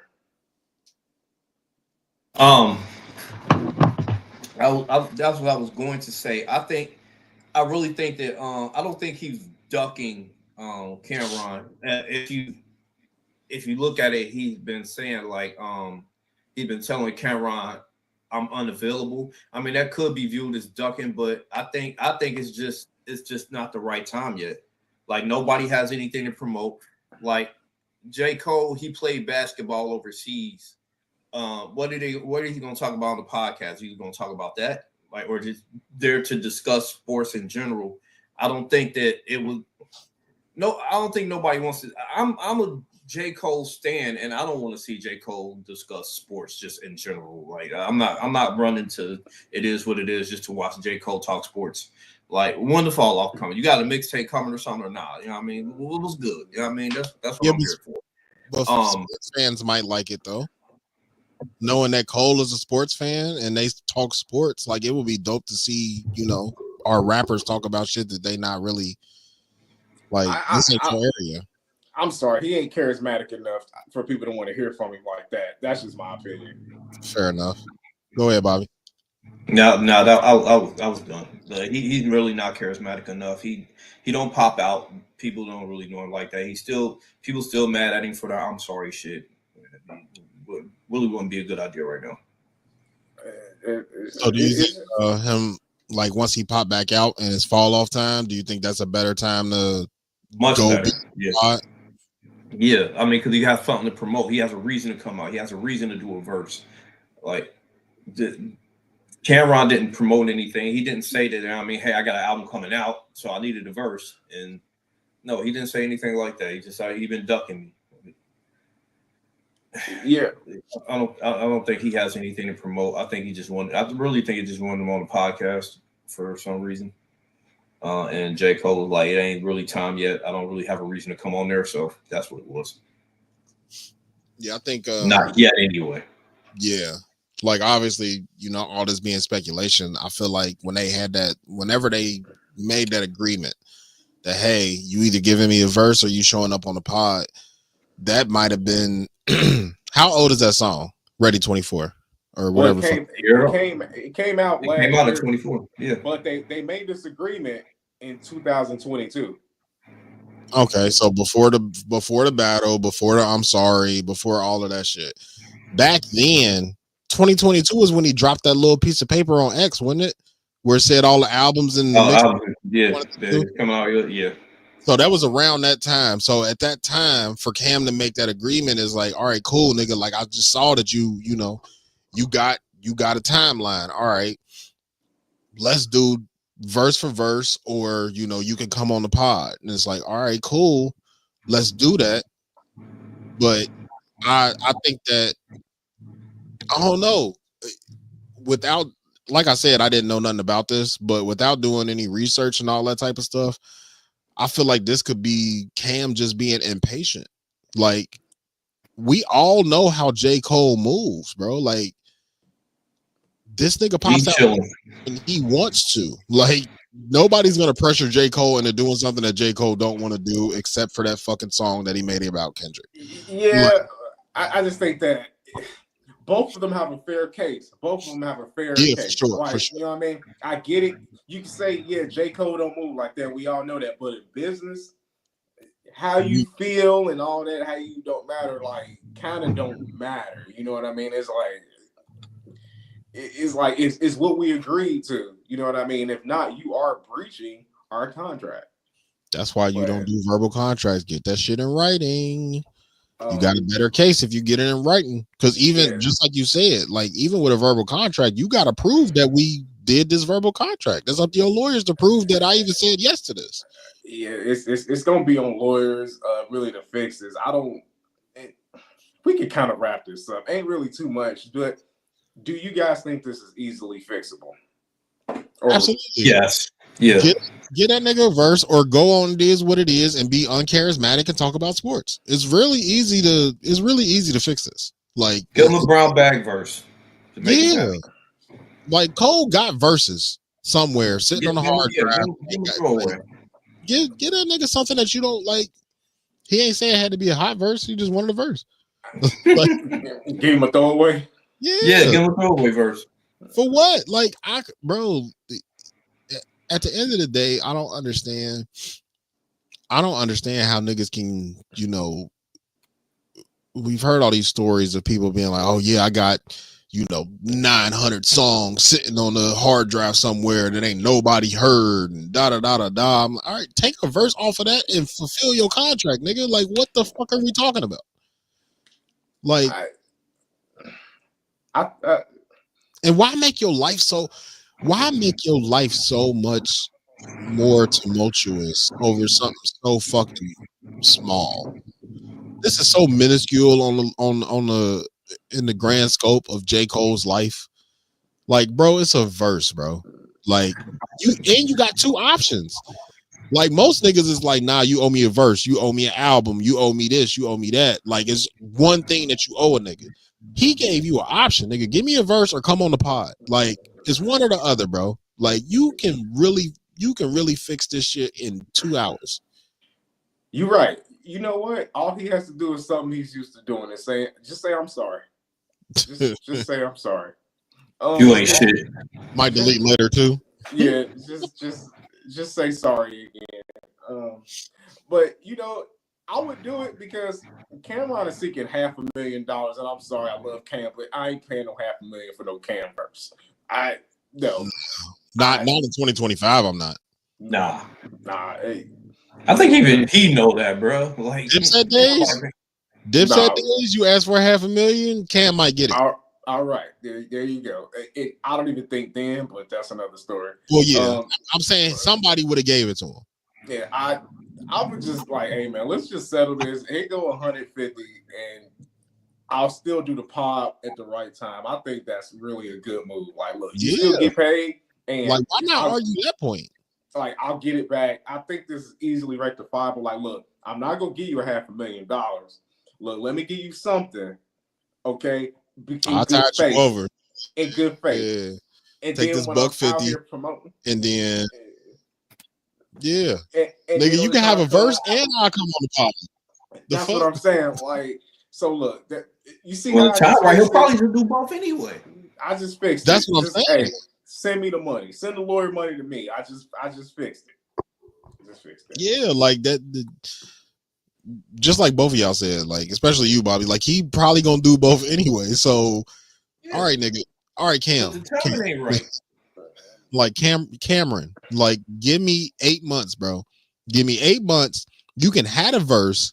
I'ma come on the pod, and we can just let me give you $150 now, bro, just to hold you over.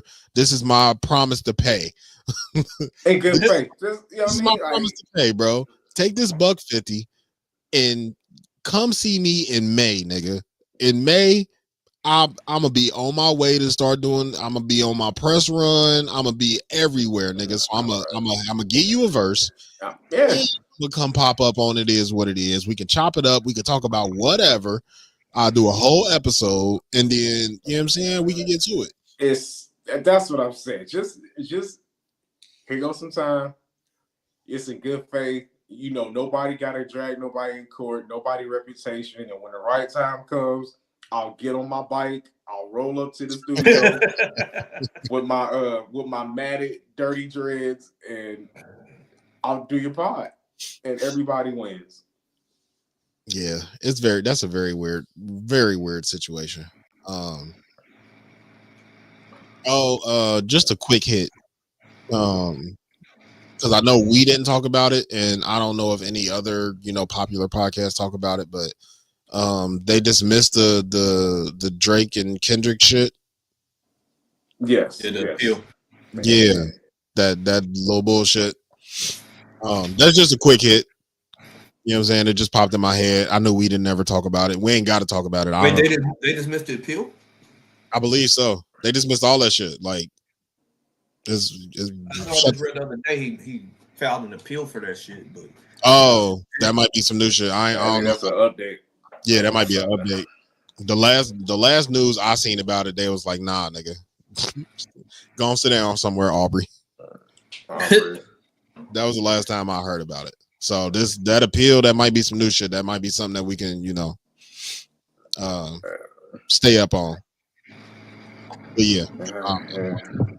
Y'all want to get to the sad shit? I was about to say that's the last thing on the list. Unfortunately, is all the sad shit. All right. Well, this is going to tie back to our opening segment with the verses, and just to reiterate, if you a fan of both No Limit and Cash Money, you won. You got to see that. But Young Bleed, he came out, he performed How You Do That, like his most known song off the I'm About It soundtrack. Yeah.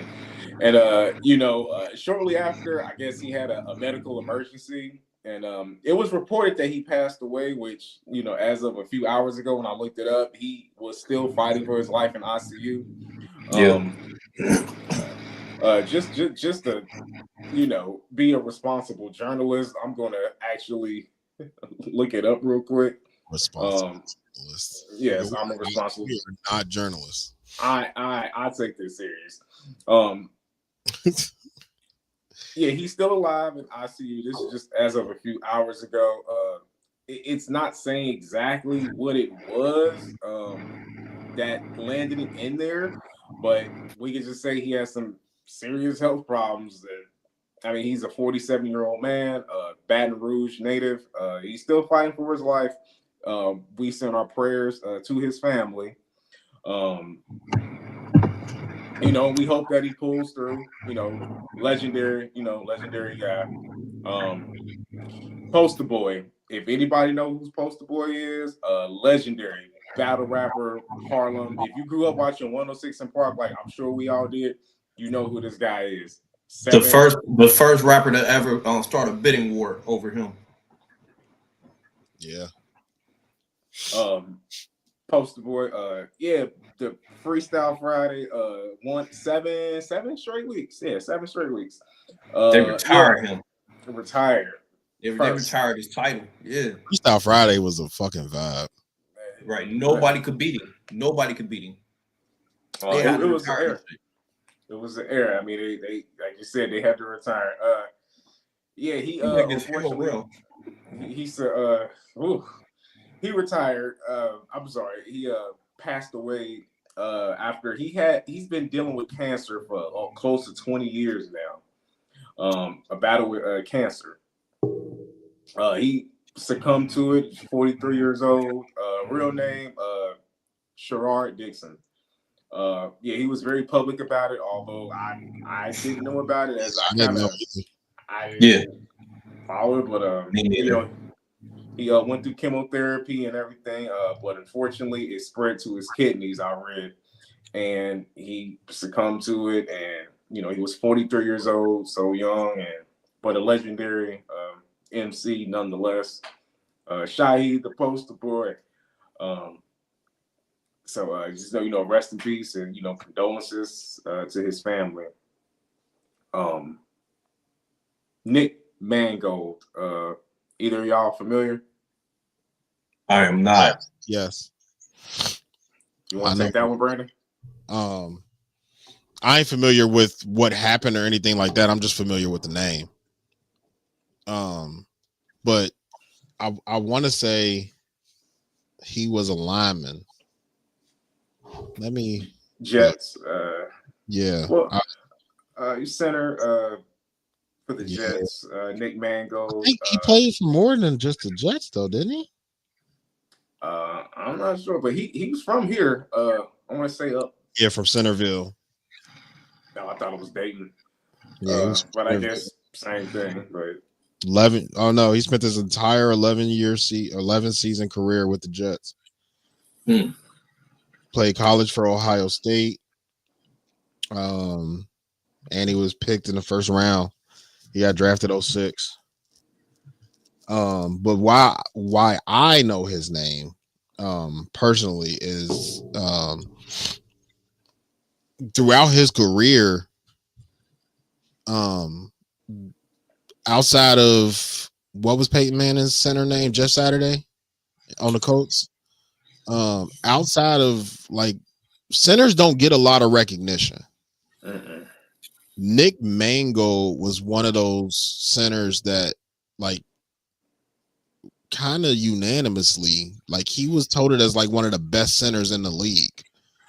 And as somebody that's never played, organized, I mean, I played organized football, but I was like 7, so I don't think that counts.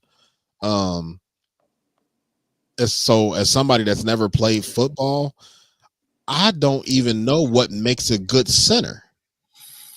But for him to be touted as one of the best of all time, like that's big. And he was young, bro. Like he was 41. 41. Like he was only a couple years older than me, bro. Like that's it is crazy. But as far as like some of his like awards and highlights and all that type of shit, he was second team All Big Ten. He was first team All American. He won a national championship with Ohio State. He's in the New York Jets Ring of Honor. He's a 7-time Pro Bowler. He's second team All Pro and a 2-time first team All Pro. Like for the people that know what those stats mean, those highlights mean, like that's not something to take lightly. Like he was an exceptional football player. Does it say how he passed? Kidney disease. Okay. Damn. Yeah. So there's nothing like it's tough. You know what I'm saying? Especially, football players have that camaraderie more than, how basketball players do. They kind of like that's kind of like the billionaire boys club type shit. So I know there's a lot of people in the league that are feeling this. A lot of people that, the Mark Sanchez is like, he was probably Mark Sanchez's fucking center for his whole career. So there's a lot of people that he worked very, very closely with that that are probably going through it. So definitely, thoughts and prayers out to his family first and foremost before anybody else, his family, his friends, his fans, any of his,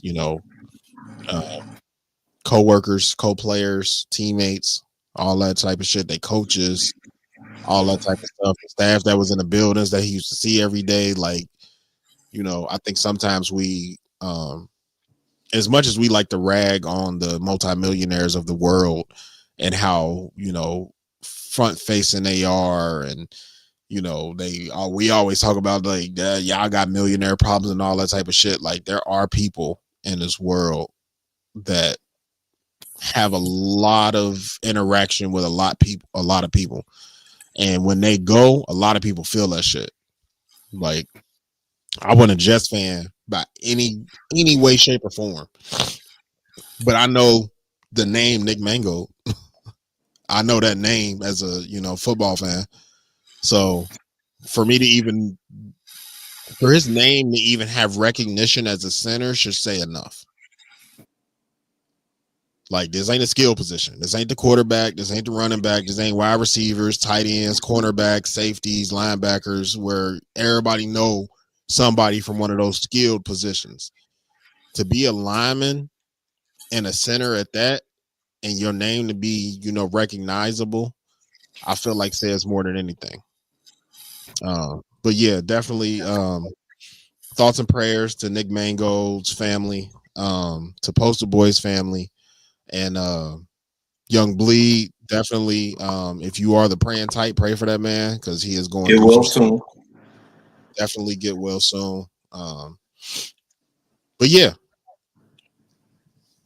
that's You all know what? I got. Special shout out to Takeoff. It was 3 years ago today that he passed. Was murdered. Yeah. Rest in peace, Takeoff. Rest in peace, Takeoff. 3 years ago today. Peace, Takeoff. So sad, but thoughts and prayers, everybody. Life is Life be lifing. yeah. It's precious and it's short. Cherish it while you got it. Yeah, for sure. Anybody got any thoughts or anything they want to get off their chest or anything like that?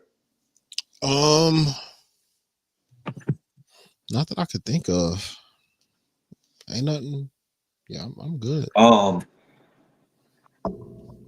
that Cuffed or Curved is on Tubi. Shit. I never did make that announcement. Go ahead, Bobby. I wasn't trying to make an announcement. I'm just saying now that Cuffed or Curved is on Tubi, I've been watching. I watched it from the beginning. Yeah. From our YouTube episodes and all that. So the pilot episode with Alicia on it and all that. Alicia. Shout out Alicia. She funny as shit. Nah, she is. Another thing I realized, you two motherfuckers, you and Mufaro, y'all two motherfuckers is horny. Those some horny ass questions y'all be asking, bro. Those some horny ass questions. And then, I mean that. I can't even. I ain't gonna give it away. It's even worse. It's even worse because I can't let you put any of that on Mufaro. I was 100% responsible for the questions. Damn. I've seen the look on some of them people's faces when they ask them when they seen the young men, like, oh, well, like y'all horny as shit. I think that's one of the best things about the show, though, is I think if Brandon is horny, he wants to ask. No, the fact that you would never ask those type of questions on a first date, right? Like the random questions is like you would never ask those either, but it's like it's just easy conversation. When was the last time you masturbated? Are you going to masturbate to me tonight? Yeah. What? Yeah. Once you get to the spicy shit, like that's I feel like it shows so much about your comfortability with, just sex. There were some very uncomfortable looks. Yeah. Everybody ain't comfortable talking about sex though. And then see, I want to say some shit, but I don't want to give it away if people ain't seen it. I mean, you could say some shit. Like, I mean, obviously, this ain't like a sitcom or nothing where you're gonna give away the ending. Like, oh, okay. But what well, was no, because they do give away the ending to some of the dates. Yeah. So, well, what was your reaction? Oh, I like it. My there was some baddies on there. I haven't watched all of it yet. Who's that? That one girl with the baldy? Deja. Oh dear God. That's the only bald head. That's the only bald head chick I ever seen was like, oh my God, like she's stupid bad. Yeah, yeah. It's another one on there. I think it's episode 3, maybe. Oh, I can't remember her name. She was with Merc. Mm. Shout out to Merc too. Shout out to Merc. Yeah. Shout out to Black on. Good God, Deja is a bad. Yeah. Oh, that's the ending you was about to give away. No. Oh, you saw how that one ended though, right? I did see how that one ended. Yeah. We can talk about it after we get off the pod. All But right. yeah, there's this is one of those what I don't really pay attention to sometimes. Which now I'm starting to understand a little bit more is watching something on TV and be like, damn, like I wonder what like the behind the scenes shit be like and da da da da da. Like seeing the aftermath of all of these dates and knowing shit that other people don't. And it's like what I'm gonna tell y'all when we get done, but it's like it's specifically with that date. It's fucking is hilarious to me because it's like you watching it's like, all right, yeah, that was dope. You know what I'm saying? The ending is the ending, da da da da da. But then I know what happened once the cameras turned off. Oh my god, man, that is probably like it's just I don't know. It's a warm feeling because you know I'm starting because when it first dropped on Tubi, when Mufaro told me, I started sending the link out to everybody. You know what I'm saying? Just like I sent it to y'all, my family, both sides of the family actually. I sent it to the group chats. You know what I'm saying? I started sending it to niggas at work that I knew that I fucked with. Da da da da da. So, a couple people. You know what I'm saying? Everybody been getting to it at different times. But last week somebody came up to me like, yo, I finally watched that shit. Like that shit was good. Like when the next season and like start asking questions and shit. I'm like, that shit is good for real. I ain't just saying that. I appreciate it. And I'm sure Mufaro do too. I know he probably ain't in the comments no more, but yeah, we definitely appreciate it. But yeah, man, we you know, we trying to come back soon. We trying to come back soon. Give y'all another season. But yeah, man. For those of you who don't know, obviously we've been talking about it for 5 minutes, but Cuffed or Curved, the blind dating TV show that created by Mufaro. I'm associate producer on it. We've been talking about it on this podcast for years at this point, since inception. We're streaming now. We're on Tubi.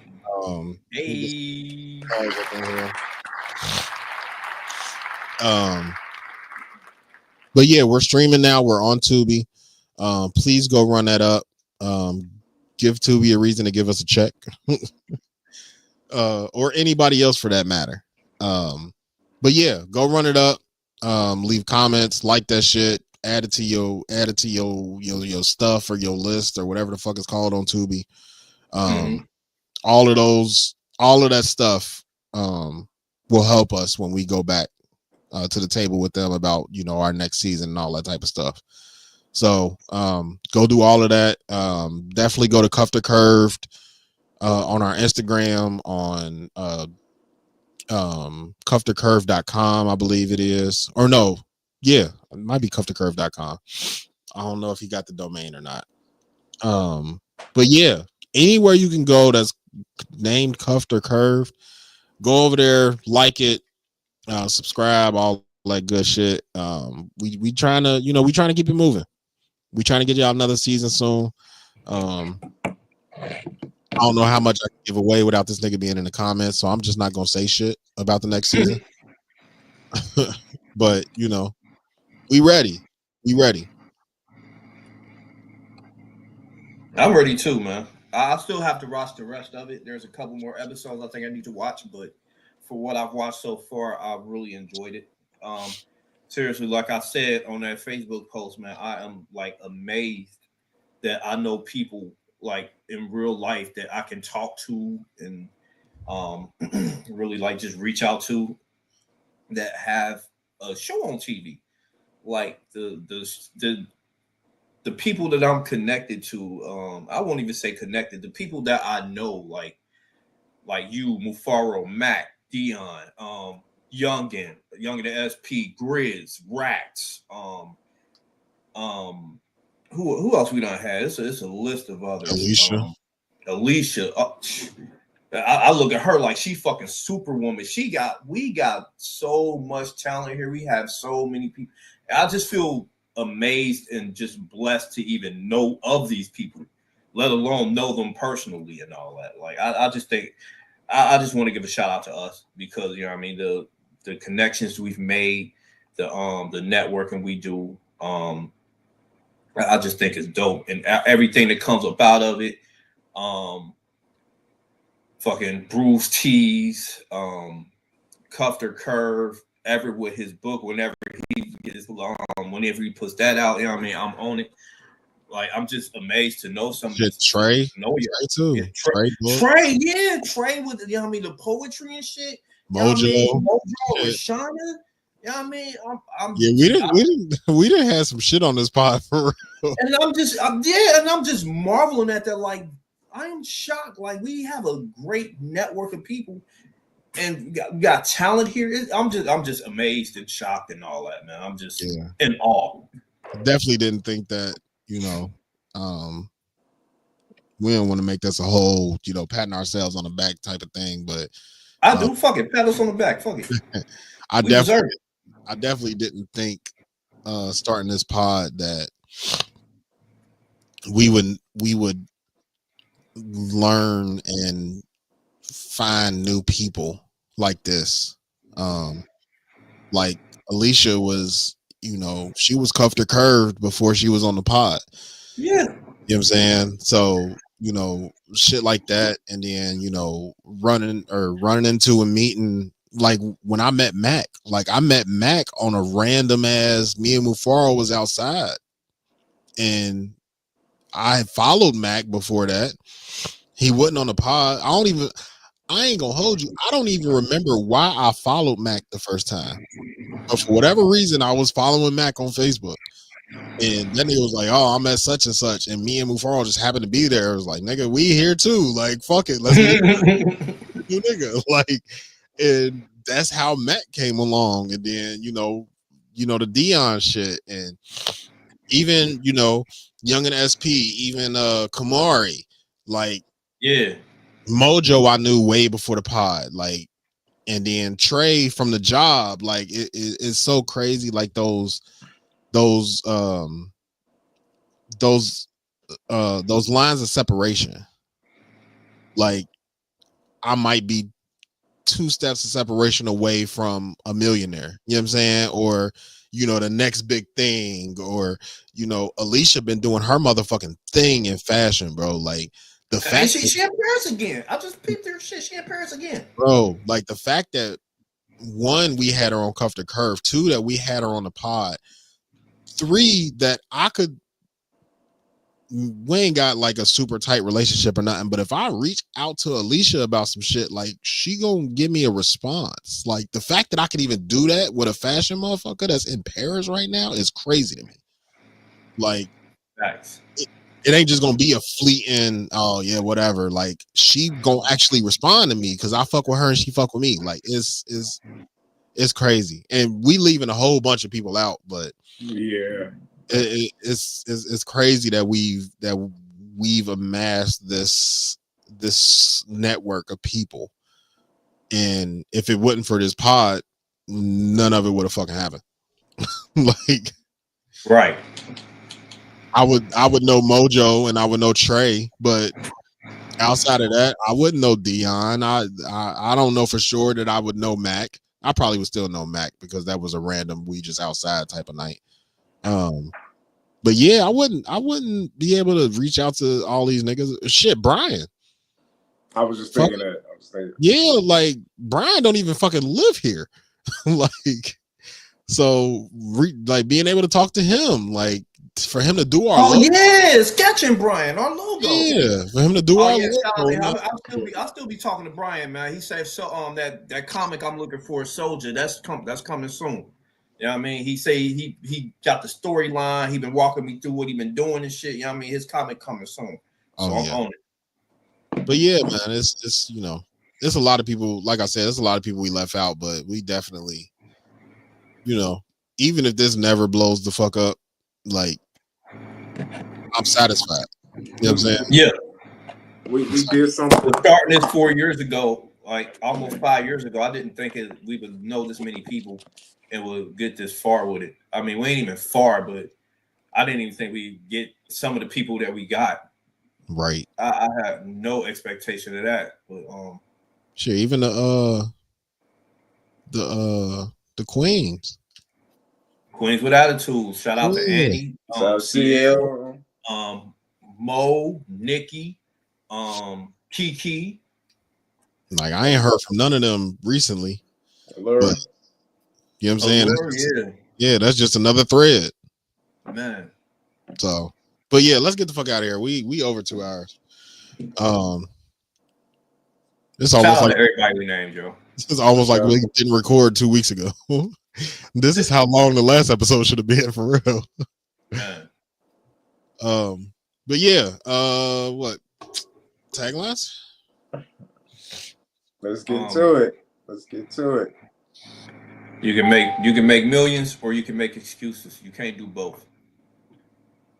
Yo, as always, as I say, self-improvement is the key.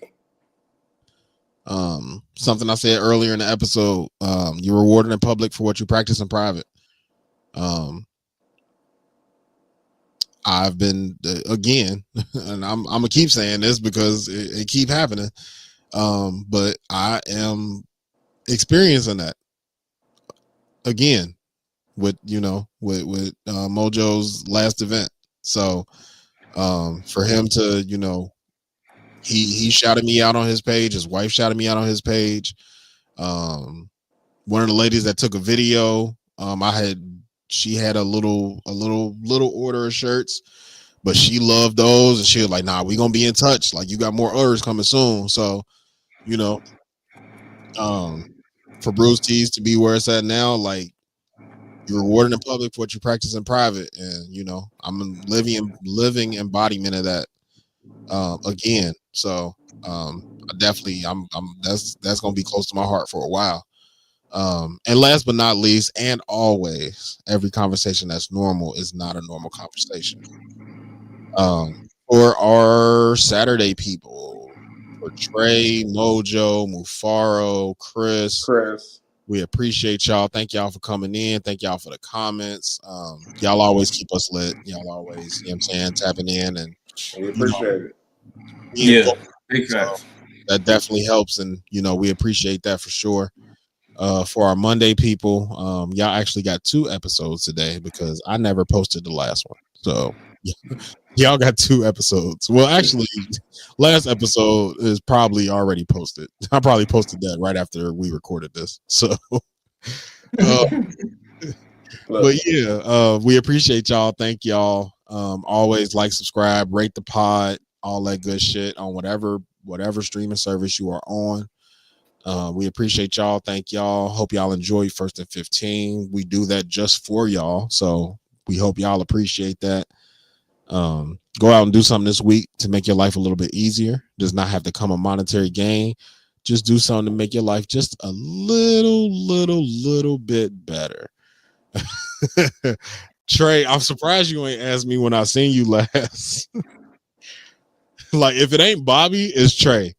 Like, one of y'all always check me about the audio when I fuck up and don't post it. The only reason I didn't ask is because I'm listening to the old episodes on Pandora, so I'm working my way. So I didn't notice that it didn't come out. Yeah, I've totally fumbled that, bro. I ain't gonna hold you, and I don't have a reason, but I do have an excuse. It might not be a good excuse, but I have an excuse.